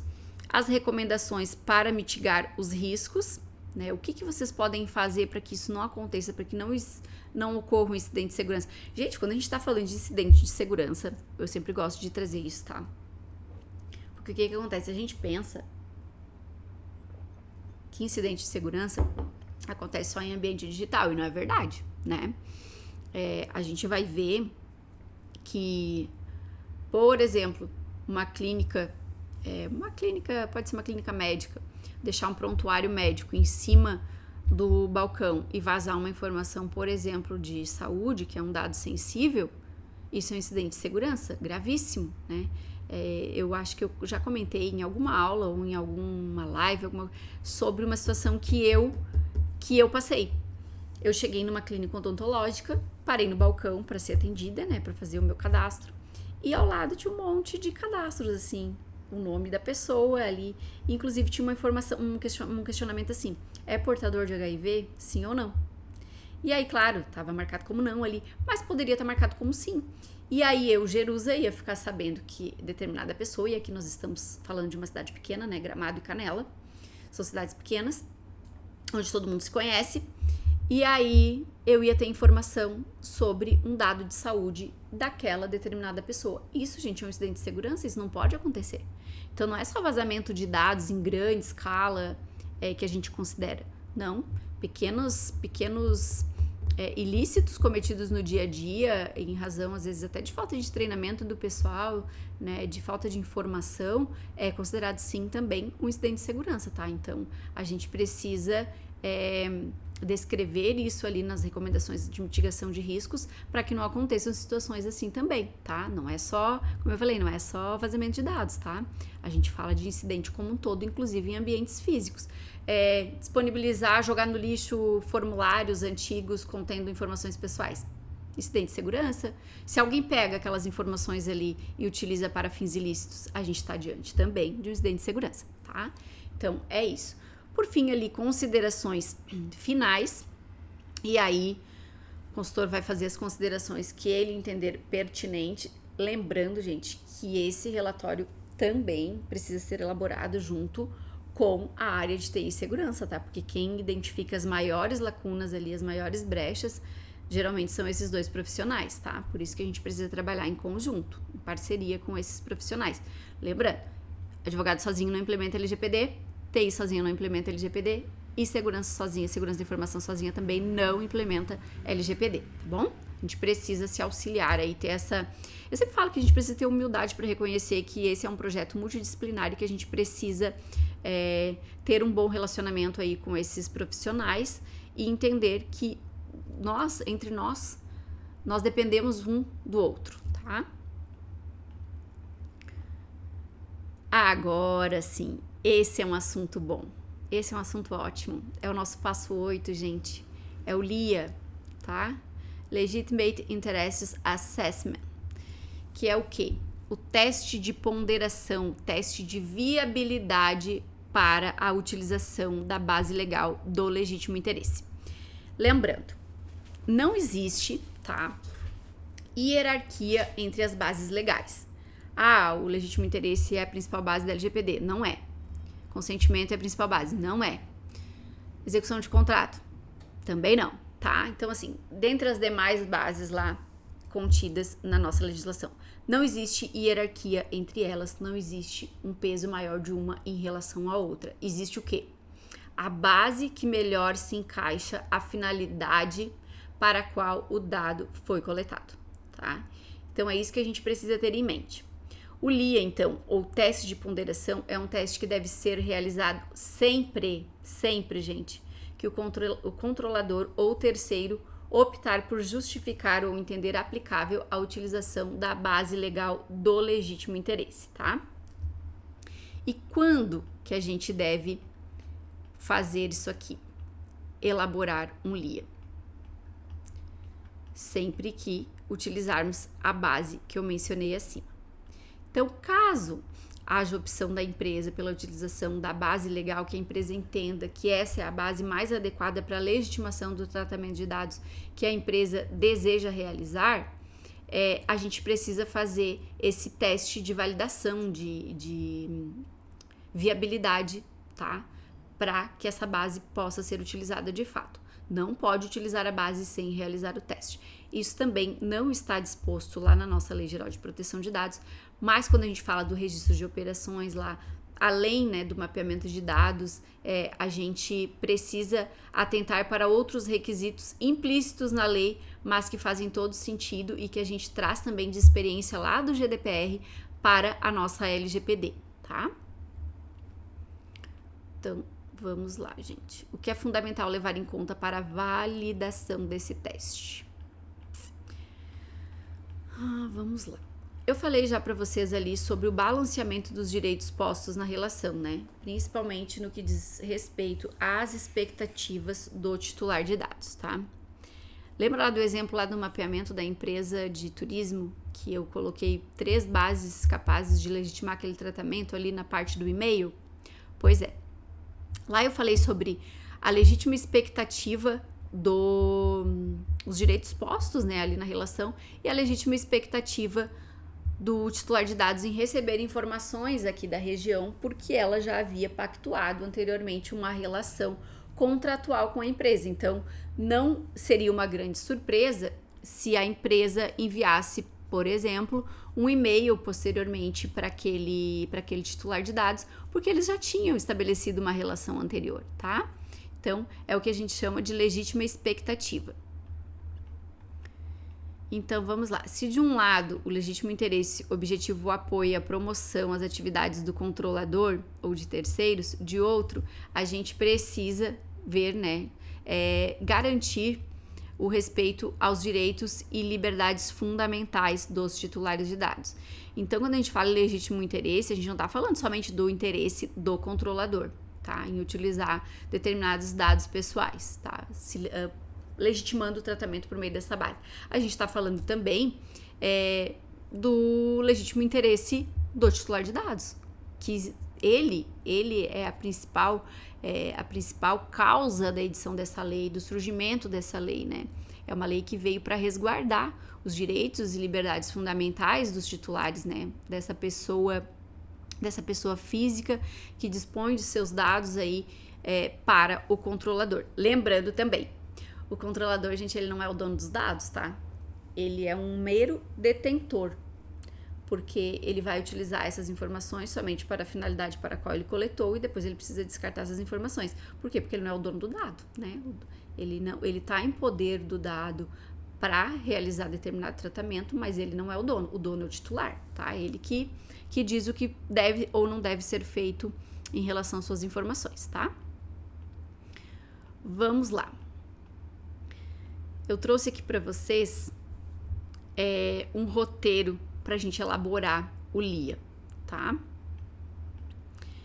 O LIA, que a gente chama de teste de viabilidade, de ponderação, também é um teste de proporcionalidade, tá? E a primeira coisa que a gente vai fazer é a descrição da finalidade. Então, por que o dado está sendo coletado e encontrando a finalidade, a gente já pode verificar se é possível legitimar por meio do legítimo interesse. Se é possível a gente validar essa operação por meio da base legal do legítimo interesse. Vamos lá. A legitimidade do interesse, ela está prevista ali no artigo 10º, caput e inciso 1 da LGPD, tá? A gente precisa ter uma finalidade legítima para esse tratamento, ou seja, fazer uma descrição e a verificação sobre qual é o real interesse da empresa em tratar esses dados, para a gente então ter uma noção exata, né, se esse interesse é legítimo, ou seja, se ele é lícito, adequado e proporcional. No caso ali daquela empresa, que a gente está falando da empresa de turismo que coletou o e-mail tanto para a execução do contrato, mas depois utilizaria para marketing posterior, se valendo da base legal do legítimo interesse, esse tratamento é totalmente possível por meio da legitimação aqui por essa base, tá? Por quê? Porque a empresa, ela não vai enviar informações, por exemplo, ela coletou para enviar informações sobre turismo, né? Para fechar ali o seu pacote, enfim, o pacote do cliente. E ela ficou com esse e-mail na base e agora ela quer disparar posteriormente novas informações aqui sobre a região, sobre os passeios, sobre tudo que a gente tem aqui. Ela não pode, por exemplo, mesmo que ela esteja de posse dessa informação, agora querer mandar informação sobre bicicleta. Não pode, por quê? Primeiro, porque ela não é a dona do dado, e segundo, porque não foi essa a finalidade para a qual ela coletou o dado, tá? Então, o que acontece? Quando a gente fala em finalidade legítima, tem que ser para aquilo que mais ou menos se assemelha para a finalidade para a qual o dado foi coletado, tá? Além disso, aquele titular de dados, ele não tem a expectativa de receber informação sobre bicicleta se ele disponibilizou o dado dele para uma empresa de turismo, entende? Não existe a legítima expectativa no recebimento daquela informação. Então, aqui, situação concreta. A gente vai descrever o contexto fidedigno que se dará ao tratamento de dados, não sendo aceitas situações genéricas, nem abstratas e nem futuras. A empresa coletou o dado para, posteriormente, fins de marketing, tá? Então, isso inclusive deve já estar previsto lá na política de privacidade dela, tá? Como a gente fez o levantamento das informações lá na fase do mapeamento, essa informação tem que constar lá, que além de coletar o e-mail para fins contratuais, né, ela também pode utilizar para fins de marketing, e aí não precisa pedir o consentimento nesse caso, tá? Vamos desmistificar essa ideia do consentimento para tudo, tá, gente? Não é necessário, e vocês estão vendo que realmente isso faz muito sentido, basta que a gente informe de forma correta, né, e que legitime o tratamento da forma correta. Da necessidade, gente, a gente vai minimizar o uso dos dados, tá? E aqui a gente está diante de um princípio, tá? A gente vai utilizar os dados de forma menos intrusiva, devendo sempre se atentar a limitar o uso apenas aos dados pessoais estritamente necessários para atingir a finalidade pretendida. Assim a gente evita o uso excessivo dos dados, né, que são incompatíveis e inadequados, talvez ilícitos também ao tratamento. Aqui nesse caso, como a gente quer só enviar, como a finalidade ali, e volto a dizer, é caso concreto, gente, a finalidade ali é só enviar e-mail sobre os passeios aqui da Serra Gaúcha como um todo, então não tem por que a gente coletar, por exemplo, informações do cartão de crédito. Não tem necessidade, tá? Então é muito importante que a gente tenha esse olhar atento para a minimização do uso das informações pessoais dos titulares, tá? A gente vai verificar se existem outros tipos de dados menos intrusivos que estejam disponíveis ao controlador e que possam ser utilizados para atingir as mesmas finalidades. Nesse caso, eu penso, tá? Que o e-mail é menos intrusivo que o WhatsApp. Porque o WhatsApp a gente está sempre com o telefone na mão e o e-mail a gente não verifica toda hora, né? O WhatsApp sim, o WhatsApp apita aqui na nossa tela e a gente vai dispensar a nossa atenção ali naquele momento. Então, penso que o e-mail é menos intrusivo do que o WhatsApp, tá? Então, mais um ponto para nós aqui. Existência de outras bases legais. A gente vai verificar se alguma outra base legal prevista lá no rol do artigo 7º não seria mais adequada para o contexto de tratamento de dados pretendido pela empresa. Nesse caso ali que nós estamos trabalhando dessa empresa de turismo, não. Nesse caso ali, o legítimo interesse é a base mais adequada, porque o consentimento, gente, ele pode ser revogado, tá? E outra coisa, quando a gente manda, por exemplo, uma mala direta, a gente pode colocar lá embaixo, cancelar a inscrição, e a gente já vai chegar nessa parte ali, em que a gente dá liberdade para o titular, para ele simplesmente excluir o dado dele daquela base e não ser mais importunado se ele não sentir que é aquilo que ele deseja, tá? Então, a gente precisa sempre ter esse olhar cuidadoso em relação ao que a gente está fazendo, em relação à finalidade do tratamento, tá? Balanceamento. Talvez aqui nós estejamos diante do ponto principal da legitimação do tratamento, tá? Legítima expectativa. A gente vai fazer uma análise da compatibilidade do tratamento realizado com a expectativa do titular. Então, quais são os requisitos aqui da legítima expectativa? A existência de uma relação pré-estabelecida com o titular de dados, onde se possa concluir uma expectativa sua, uma possível expectativa sua, e aqui é aquele exemplo que eu dei. Se o titular de dados, eu vim para Gramado, eu disponibilizei lá o meu dado para essa empresa de turismo. Então, eu não posso receber de uma empresa aqui de Gramado informações sobre venda de bicicletas. Por quê? Porque não foi ali que eu cadastrei, não foi para essa finalidade e eu não tenho expectativa de receber informações sobre venda de bicicletas. Eu tenho expectativa de receber informações sobre a Serra Gaúcha, sobre Gramado, sobre Canela, São Francisco de Paula, enfim, Nova Petrópolis, Bento Gonçalves. Então, assim, é para isso, entendeu? E é uma forma mais abrangente da gente utilizar o dado de forma inteligente, porque a gente sabe que a LGPD não veio, né? A gente volta lá no início, a LGPD não veio para acabar com o uso das informações pessoais, com o uso dos dados, mas a gente precisa utilizar de forma consciente e que não, né, não traga nenhum ilícito, nenhum tipo de importunação ao titular de dados que disponibilizou aquela informação. Por isso que a gente tem que ter esse olhar atento e atender esses requisitos aqui para a gente poder se utilizar dessa base legal para legitimar o tratamento de dados, tá? Sem a necessidade de consentimento, tá? E se não existir outra base para legitimar o tratamento. E se vocês tiverem dúvida em relação a isso, me mandem, deixem aqui nos comentários. Eu tô pensando seriamente em fazer 2 workshops, tá? Um sobre o atendimento aos princípios da LGPD e outro sobre bases legais, porque são assim, ó, são os assuntos que mais trazem... Ó, temos uma visita aqui. Um mosquito, gente. São os assuntos que mais trazem questionamentos, tá? E vocês vão ver que os questionamentos vão surgir quando vocês, de fato, estiverem trabalhando nos programas de vocês. E isso é muito natural. Vai acontecer com vocês, aconteceu comigo, vai acontecer sempre. A gente sempre vai achar algum tipo de dúvida ali em relação a determinado requisito da lei, tá? Outro ponto aqui. Se o homem médio, no contexto do tratamento de dados, poderia vislumbrar que seus dados poderiam ser tratados para as finalidades para os quais foram coletados. Isso é fácil, né, gente? Eu disponibilizei meu dado para uma empresa de turismo. Eu recebi o quê? Informações sobre a região turística aqui da Serra Gaúcha. Então, tá tudo certo, o homem médio consegue verificar que aquele tratamento ali está correto, tá? Vamos lá. Direitos e liberdades fundamentais. Analisar se algum direito básico do titular de dado, como direito de acesso, retificação, cancelamento, oposição, podem ser mitigados, além da verificação de liberdades fundamentais, como de expressão, locomoção, associação ou outras previstas no nosso ordenamento, que elas não sejam impactadas de forma desproporcional a ponto de prejudicar o indivíduo de forma não autorizada ou inapropriada, tá?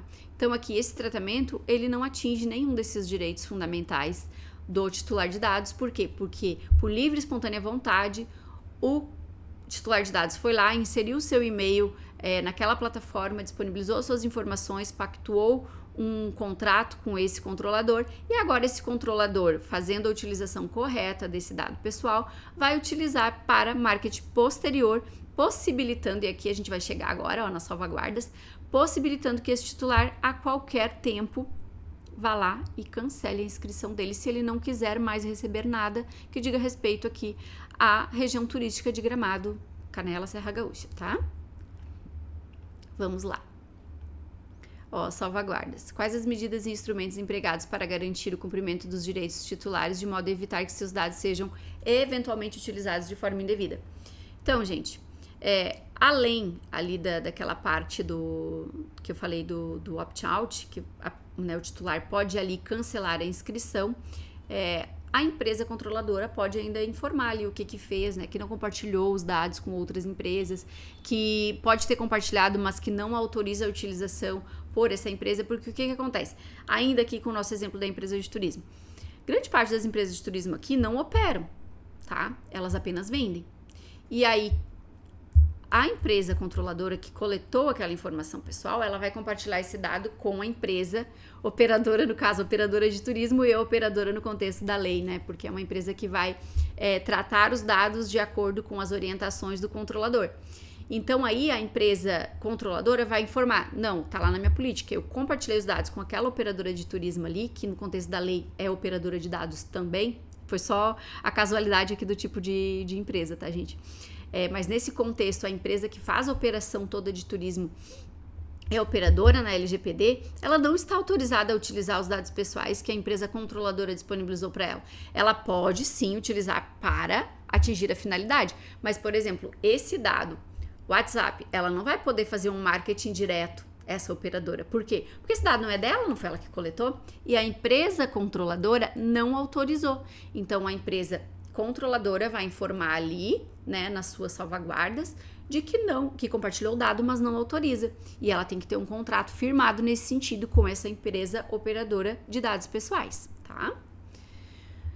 Por fim, aqui a gente tem a transparência, que quando a transparência, então, quando o tratamento de dados pessoais, quando a empresa conseguir dar uma explicação a esse titular de dados, né, explicando ali para ele de que forma foi coletado e para qual finalidade está sendo tratado agora, tá? Isso é uma forma de ser transparente, aqui a gente está diante também de mais um princípio elencado ali na nossa lei, tá?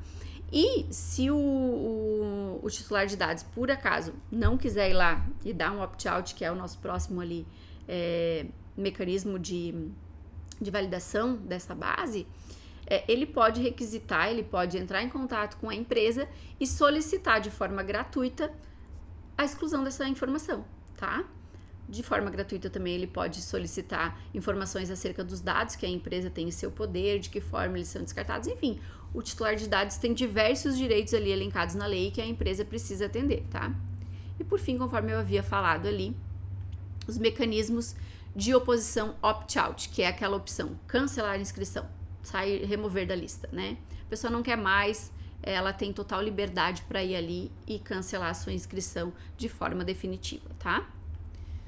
Mitigação dos riscos. É uma análise da adoção das possíveis medidas para mitigar os riscos, né? E, por exemplo, a empresa anonimizou os dados, houve um controle de acesso a esses dados, que foi o que eu falei ali, o titular de dados disponibilizou para a controladora, mas o que a controladora fez com esses dados para evitar que esses dados que eventualmente são compartilhados com a operadora para que eles não sejam utilizados para finalidades diversas da qual a finalidade da coleta, né? Então é muito importante que a gente tenha esse olhar atento aqui em relação também à mitigação dos riscos. E por fim, a gente vai ver então se, da análise de todos esses requisitos aqui, se é possível então a empresa validar o tratamento por meio da base legal do legítimo interesse. Muito importante, a gente está chegando ali já na parte mão na massa, que eu vou mostrar para vocês como que a gente estrutura esse teste, né, de viabilidade, de ponderação.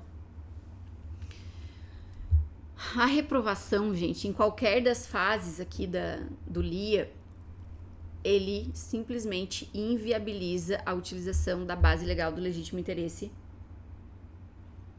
e a empresa não vai poder legitimar o tratamento por meio dessa base, tá? E a gente já vai passar aqui para a parte da mão na massa, que eu sei que é o que vocês estão aguardando.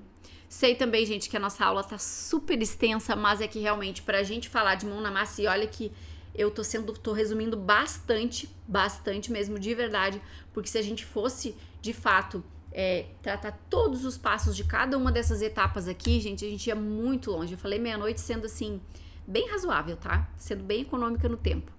Porque a gente passa é muito conteúdo, é muito detalhe, é muita coisa pra gente tomar nota, pra gente pensar. E assim, LGPD, a gente também é bastante raciocínio. A gente tem que trazer para a situação concreta e já tá sempre pensando lá, pensando longe, assim, vendo se realmente a gente não precisa elaborar mais um documento. Vocês viram que conforme a gente vai abordando os temas, mas aqui já tem que ter um DPA com essa empresa aqui também.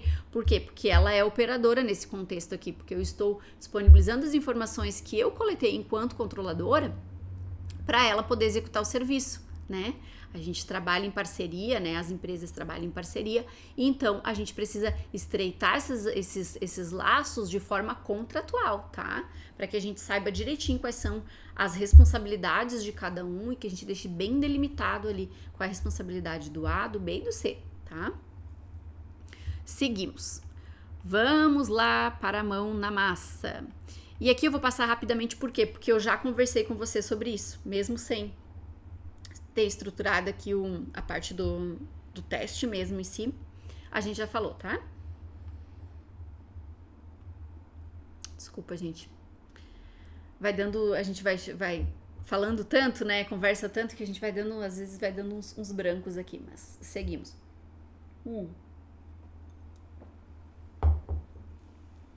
Eu estruturo o LIA exatamente dessa forma aqui, tá?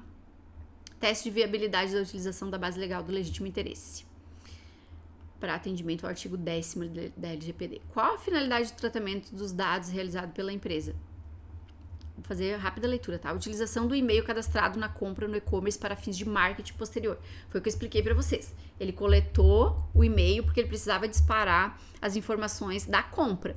Só que agora, por meio da base do legítimo interesse, ele vai legitimar o tratamento para fins de marketing posterior com essa informação. Gente, informação é poder. Dado pessoal é aquilo. É clichê, mas é o novo petróleo. A gente trabalha com a utilização dessas informações, né? Então, assim, a gente precisa trabalhar de forma inteligente. O que a gente está falando aqui? A gente está falando de uma forma inteligente de trabalhar com dados. Eu não simplesmente recebi aquele e-mail e agora eu vou simplesmente descartar, não vou fazer nada com ele. Não, a gente precisa agregar valor a essa informação que nós coletamos de forma correta e dentro dos limites da lei, tá? Seguimos. Realizar uma listagem de todos os tipos de dados para os quais haverá análise do legítimo interesse como a base legal adequada para justificar o tratamento de dados realizado pela empresa. Aqui a gente está tratando somente do e-mail, tá? Legítimo interesse. Houve uma finalidade legítima para essa coleta e para essa utilização? Sim, presente a finalidade legítima em relação ao tratamento de dados pessoais, cujo objetivo é o envio de promoções dos produtos e serviços que a empresa disponibiliza aqui na região da Serra Gaúcha, enfim. Daí você vai colocar de acordo com o contexto do tratamento daquela empresa, tá? Neste sentido, o tratamento revela-se proporcional, tendo em vista a minimização da coleta dos dados pessoais, restringindo-se somente ao necessário para a finalidade pretendida, revelando-se lícito e adequado. Assim, presente o legítimo interesse da empresa no tratamento de dados pessoais, visando como finalidade única o envio de promoções de seus produtos e serviços aos clientes antigos. Porque, como eu falei, a gente não pode invalidar uma base, de e-mails, por exemplo, né? Então, é importante que a gente utilize o dado de forma consciente e inteligente e que não afronte aí nenhum dos direitos e liberdades fundamentais do nosso titular de dados. Gente, aqui eu trouxe de forma resumida, tá? Como eu falei pra vocês, porque só dessa segunda parte da aula a gente já tá com quase 1 hora de aula e senão vocês não vão querer voltar aqui amanhã pra nossa parte final, que é a parte que a gente vai estabelecer o plano de ação, cronograma de atividades e implementação do programa de governança em privacidade e proteção de dados, que eu confesso para vocês, quando me falavam, mas tem que implementar o programa, eu dizia, que raios é isso de programa, Jesus Cristo? Por onde eu começo? E é isso que eu vou ensinar para vocês amanhã. Eu preciso que vocês estejam inteiros aqui amanhã pra gente dar seguimento aí, prosseguimento à nossa semana da LGPD. A nossa última parte, gente, é o DPIA, relatório de impacto, Data Protection Impact Assessment. Então, assim, esse é um documento bem importante, a elaboração desse documento é bem importante, traz ali as situações em que ele deve ser elaborado, que a lei nos diz que poderá ser requisitado pela autoridade, e pelo sim, pelo não, gente, vamos fazer, sempre. O que eu falei para vocês lá na primeira aula? Boa fé. Se a gente demonstrar que a gente tem boa fé e que a gente fez de tudo para atender os requisitos da lei, com certeza a autoridade vai olhar com outros olhos em caso de um eventual incidente de segurança envolvendo aí o tratamento de dados pessoais. Seguimos. Juro para vocês que a gente tá no final, tá? Que a gente tá acabando aqui essa aula e eu sei que só ficou aqui quem realmente queria, né, e quer aprender aí sobre LGPD na prática, de uma vez por todas compreender qual o passo a passo, né? A gente já tá no passo 9, amanhã a gente vai trabalhar o nosso passo 10, que é o plano de ação, e aí finalizamos essa fase 1, que é a fase do plano de adequação à Lei Geral de Proteção de Dados, e amanhã a gente vai passar então para a fase 2, que é a implementação do programa de governança em privacidade e proteção de dados, que é onde vocês vão ver que tudo vai fazer sentido, que todas as peças vão se encaixar e que vocês vão ter algo de fato que sustente ali uma apresentação para o seu cliente, que você consiga mostrar para ele. Lembra que lá no início, minha pastinha nem tá aqui hoje, mas lembra que lá no início eu mostrei a pastinha? Ali a gente vai ter documentos para provar para a autoridade, caso exista uma fiscalização, a gente vai ter elementos para sustentar qualquer questionamento da autoridade, tá? Então, nós vamos estar munidos de informações e executando medidas ali, implementando medidas capazes de comprovar a conformidade da empresa, tá? Vamos então para a nossa última parte. Vou tentar ser bem breve aqui, a gente vai direto lá para a parte da mão na massa, tá? Vou trazer algumas considerações, tá? O relatório de impacto, então, é uma documentação do controlador, isso tá lá na lei, tá? É uma documentação do controlador que contém a descrição dos processos de tratamento de dados pessoais que podem gerar riscos às liberdades civis e aos direitos fundamentais, bem como medidas, salvaguardas e mecanismos de mitigação de riscos, tá? Quando o relatório deve ser elaborado, gente?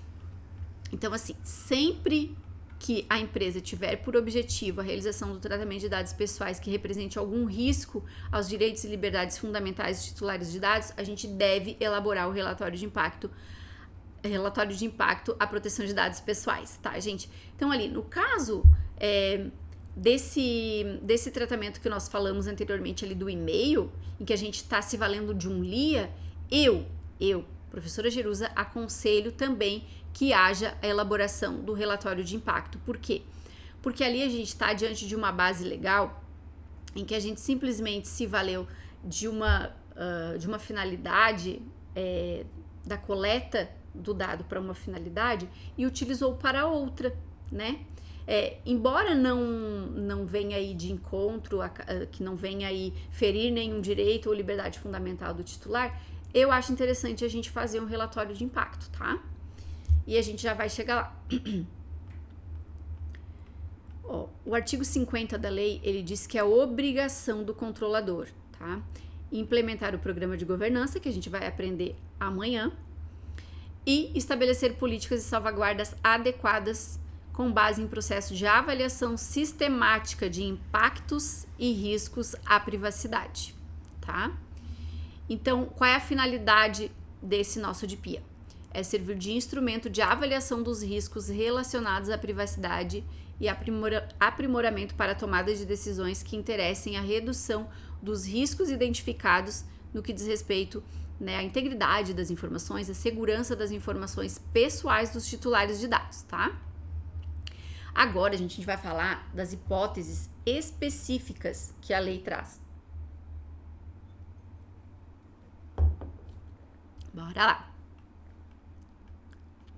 Vamos lá. São hipóteses que a lei sugere, a gente diz exige, mas sugere, né? Porque ela coloca ali um poderá, né? Então, assim, ali no artigo 10º, parágrafo 3º, a autoridade nacional poderá solicitar ao controlador o relatório de impacto à proteção de dados pessoais quando tiver como fundamento o quê? E eu falei antes, legítimo interesse, tá? Por quê?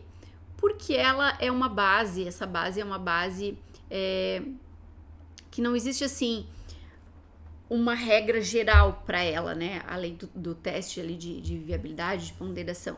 Por exemplo, a execução de contrato é execução de contrato e acabou. Se eu estou pactuando com uma empresa, é execução de contrato, não tem dúvidas. Se é cumprimento de obrigação legal, tá ali na lei. Ah, não, o DAER manda apresentar o RG. Não tem opção, é aquilo ali. Já o legítimo interesse, a gente tem um que a mais, né? Então, por isso, é preciso que a gente faça aí esse relatório de impacto à proteção de dados pessoais, tá? Tem outras hipóteses. Artigo 32 da lei. Ela poderá, a autoridade, né, a nossa ANPD, solicitar aos agentes do poder público a publicação de relatórios de impacto à proteção de dados pessoais e sugerir a adoção de padrões e boas práticas para o tratamento de dados pessoais pelo poder público, tá? Então, se for um ente público, quando estiver tratando dados pessoais, tem sim que elaborar um relatório de impacto à proteção de dados pessoais, tá? Temos uma outra hipótese, que é quando do tratamento de dados pessoais sensíveis. Então, assim, clínicas médicas, clínicas de odontológicas, igrejas, né? A gente sabe aí que todos esses tipos de empresas, de associações, de fundações, enfim, precisam elaborar um relatório de impacto à proteção de dados pessoais. Vamos lá. Então, gente, ali, ó, a elaboração do relatório, ela possibilita à empresa uma análise crítica quanto às operações de tratamento de dados pessoais que realiza e, por isso, a sua elaboração é parte fundamental do programa de conformidade, principalmente quando essas hipóteses acima forem verificadas, tá? O que eu sempre falo? Pelo sim, pelo não, vamos fazer, vamos elaborar, porque quanto mais a gente demonstrar para a autoridade, né, a vontade da empresa, o empenho da empresa e desenvolver mecanismos capazes de impactar menos o titular de dados, melhor seremos vistos pela autoridade, tá? Então, boa fé, gente. Lá, nunca esqueçam, e por isso que eu quero fazer a aula lá sobre os princípios, porque a lei fala que a gente precisa atender a boa fé e os seguintes princípios, que daí ela traz elencado ali, tá? Vamos lá.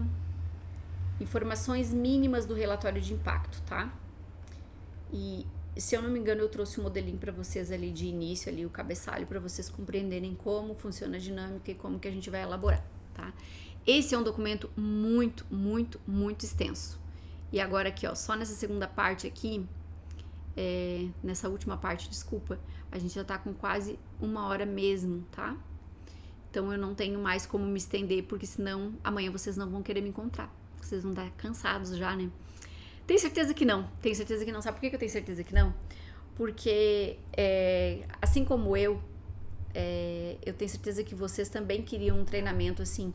Ah, não, agora eu preciso fazer esse passo tal. Agora é por aqui que eu vou. Depois é essa fase que eu vou fazer. E começar a entender, né, que uma fase encontra a outra e que todas as fases estão numa sequência lógica de entendimento e que atenda aos requisitos da lei. Então, por isso que é demorado, por isso que a gente fala bastante, por isso que a gente explica bastante. LGPD no detalhe, e vai ser no detalhe que vocês vão conseguir fazer a diferença aí para as empresas que vocês vão atender, tá bom? Seguimos, então aqui. A descrição dos tipos de dados coletados, a metodologia utilizada para a coleta, a metodologia utilizada para a garantia da segurança das informações e as salvaguardas, tá? Com relação à descrição dos tipos de dados coletados, o controlador deverá informar de forma detalhada quais são os tipos de dados que ele coletou, se foi nome, CPF, RG, endereço de IP, enfim, tá? No que diz respeito à metodologia utilizada para a coleta de dados, o controlador deverá especificar a forma como esta ocorrerá, como por exemplo, os dados são coletados em meios públicos, eles serão utilizados pelos próprios titulares por meio de preenchimento de formulário em site ou sistema, né, se eles foram disponibilizados lá. Neste ponto, a gente recomenda, que haja aí a intervenção o apoio, na verdade, né, da área técnica e de segurança da informação, tendo em vista que a gente precisa fazer uma análise, uma observância da metodologia de coleta e aplicação dos princípios de segurança da informação ali considerados, né, a integridade, a confidencialidade e a disponibilidade. Essa parte, gente, de segurança, confesso para vocês que não é minha área, tá? Como eu falei, eu sou advogada, essa parte de segurança da informação dentro do Implementando LGPD, que é o detentor, né, da Mega Tecnologia, que é quem desenha todos os nossos projetos aqui, nós temos o professor Carlos, tá? Que é especialista em TI e segurança da informação. Já no que se refere a salvaguardas e mecanismos de mitigação de risco, esses dizem respeito, então, à avaliação dos riscos potenciais encontrados. Então, para que a gente tenha um relatório eficaz, a gente vai ter que identificar os possíveis riscos aos quais a gente está submetendo aquele titular de dados em razão daquele tratamento de dados que está sendo realizado, tá?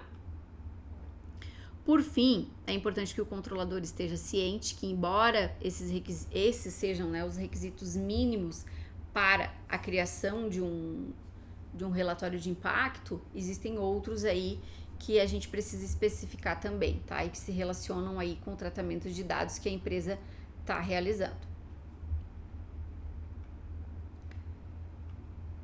Aqui, gente, no final, a gente precisa trazer também, deixa eu voltar aqui um pouquinho. Além do contexto do tratamento, a gente precisa expor ali as finalidades do tratamento que a empresa realiza, as bases legais aplicáveis ao tratamento de dados, se os dados são compartilhados com um terceiro e sobre, né, qual aspecto isso é feito, de que forma isso é feito, o prazo de retenção das informações, entre outras informações relevantes e que devem conter aqui no nosso relatório de impacto. Eu achei que eu tinha trazido aqui para vocês, o meu modelo, mas eu trouxe só as informações mesmo. Se a gente fosse começar agora com o modelo, a gente é muito longe, tá? Mas vamos seguindo aqui. Da exigência e das vantagens. Aqui eu vou trazer outro ponto que a ANPD andou aplicando uma sanção em relação a esse ponto, tá? Exigência e vantagens de possuir um relatório de impacto à proteção de dados pessoais. A autoridade, gente, ela poderá, simplesmente para fazer uma análise ali de todo o contexto de adequação da empresa, ela poderá solicitar esse relatório de impacto. Existe outra possibilidade também, onde ela talvez venha requerer aí esse relatório, tá? Na hipótese da ocorrência de um incidente de segurança, tá? Se houver, muito provavelmente a autoridade vai requisitar esse relatório de impacto, tá? Além do mais, gente, eu sempre falo dos princípios e a gente não pode esquecer dos princípios da LGPD, porque não é só implementação, não é só fazer mapeamento de dados, não é só editar documentos, não é só fazer políticas de privacidade, políticas internas, cookies, não é só isso, tá? Então a gente precisa atender ali a todos os princípios elencados na lei. Para cada finalidade de tratamento, a gente precisa atender aos princípios elencados na nossa legislação. E aqui, quando a gente fala da elaboração do relatório de diagnóstico, do relatório de diagnóstico, olha só, do relatório de impacto da proteção de dados pessoais, a gente está falando do atendimento também ao princípio da prestação de contas ou accountability, que é um princípio previsto na nossa lei e que a gente precisa cumprir. Então, esse é mais um motivo, tá? Pelo qual a gente deve elaborar, além de todas aquelas hipóteses ali que, né, que a autoridade manda elaborar, tá? A gente recomenda, então, que o controlador elabore este documento de forma completa e apta a comprovar que a empresa realiza o tratamento de dados pessoais, sempre com observância ao quê? A boa-fé, tá? A boa-fé é, sem dúvidas, um dos principais princípios aqui elencados na nossa lei. E por quê, gente? Porque a gente tendo um relatório bem elaborado, ele vai servir como uma espécie de atenuante no caso de um incidente de segurança. E vocês já vão ver ali embaixo que eu fiz um apontamento sobre um incidente que aconteceu e que a autoridade não verificou boa-fé, não verificou colaboração, cooperação, e aí as coisas podem ficar complicadas, tá? A boa-fé do infrator, a cooperação, a adoção reiterada e demonstrada de mecanismos e procedimentos internos capazes de minimizar o dano, a adoção de políticas de boas práticas e governança e a pronta adoção de medidas corretivas podem servir como atenuante. Então, tudo isso a gente já falou, né? No momento que a gente elabora um relatório de impacto à proteção de dados pessoais, a gente demonstra boa-fé, a gente vai cooperar, porque a gente vai apresentar para a autoridade tudo o que está sendo feito, tudo que foi feito em relação às operações de tratamento de dados pessoais. A gente vai demonstrar ali que a gente estava adotando, né, implementando mecanismos capazes de minimizar o dano para os titulares de dados, que foi implementada políticas de boas práticas, né, e um programa robusto de governança em privacidade e proteção de dados aí que contemple, né, boas práticas, políticas internas, políticas, enfim, uma série de requisitos ali, né, de documentos que a gente precisa elaborar, de ações que a gente precisa implementar e que estarão dispostos dentro do programa de governança em privacidade e proteção de dados, que eu vou ensinar para vocês como elaborar do zero amanhã na nossa terceira aula. Então amanhã, quinta-feira, é a nossa terceira e última aula, mão na massa de LGPD na prática do zero. Então aqui vocês aprenderam hoje até o nosso passo 9, amanhã a gente vai direto para o passo 10, que é a última parte dessa fase 1, que é o plano de adequação, né? Que é essa fase preparatória, como eu já falei para vocês, e depois a gente começa, então, a falar sobre a implementação do programa de governança em privacidade e proteção de dados, tá? Só para finalizar, gente, e agora, de fato, a gente está se encaminhando para o fim mesmo, a advertência da NPD ao INSS também ocorreu porque essa não colaborou com a prestação de informações. Lembra que ela não tinha o registro das operações, tá? E ela também não colaborou em nenhum momento com a prestação de informações. Por quê? Porque não tinha nada, né? Muito provavelmente não tinha nada. Não tinha um programa robusto como vocês terão ao final desse treinamento. E aí não teria, de fato, né, como apresentar alguma coisa. Como é que a gente vai apresentar uma coisa que a gente não tem, né? Então, essa advertência ocorreu mais de uma vez por várias situações em que o INSS não atentou aos requisitos da lei. Então, gente, o pessoal tá me falando ali que eu trouxe a parte inicial. É a parte inicial, né? Eles estavam olhando ali no documento que eu falei que eu não tinha trazido, mas tá aqui, tá? É tanta coisa, né? Tanto conteúdo, tanta coisa. A gente faz tanta coisa ao mesmo tempo que acabou que eu nem lembrava que tava aqui, mas realmente estava mais para baixo. A parte aqui do template do nosso relatório de impacto, tá? Eu trouxe, acredito que só a parte inicial aqui, etapa 1, só para vocês verem de que forma a gente estrutura ele, tá? A identificação acerca da necessidade de elaboração do relatório de impacto, tá? Então, nessa etapa, a gente vai explicar ali, fazer uma explicação ampla acerca dos objetivos do projeto, que tipo de processamento ele envolve, enfim, tá?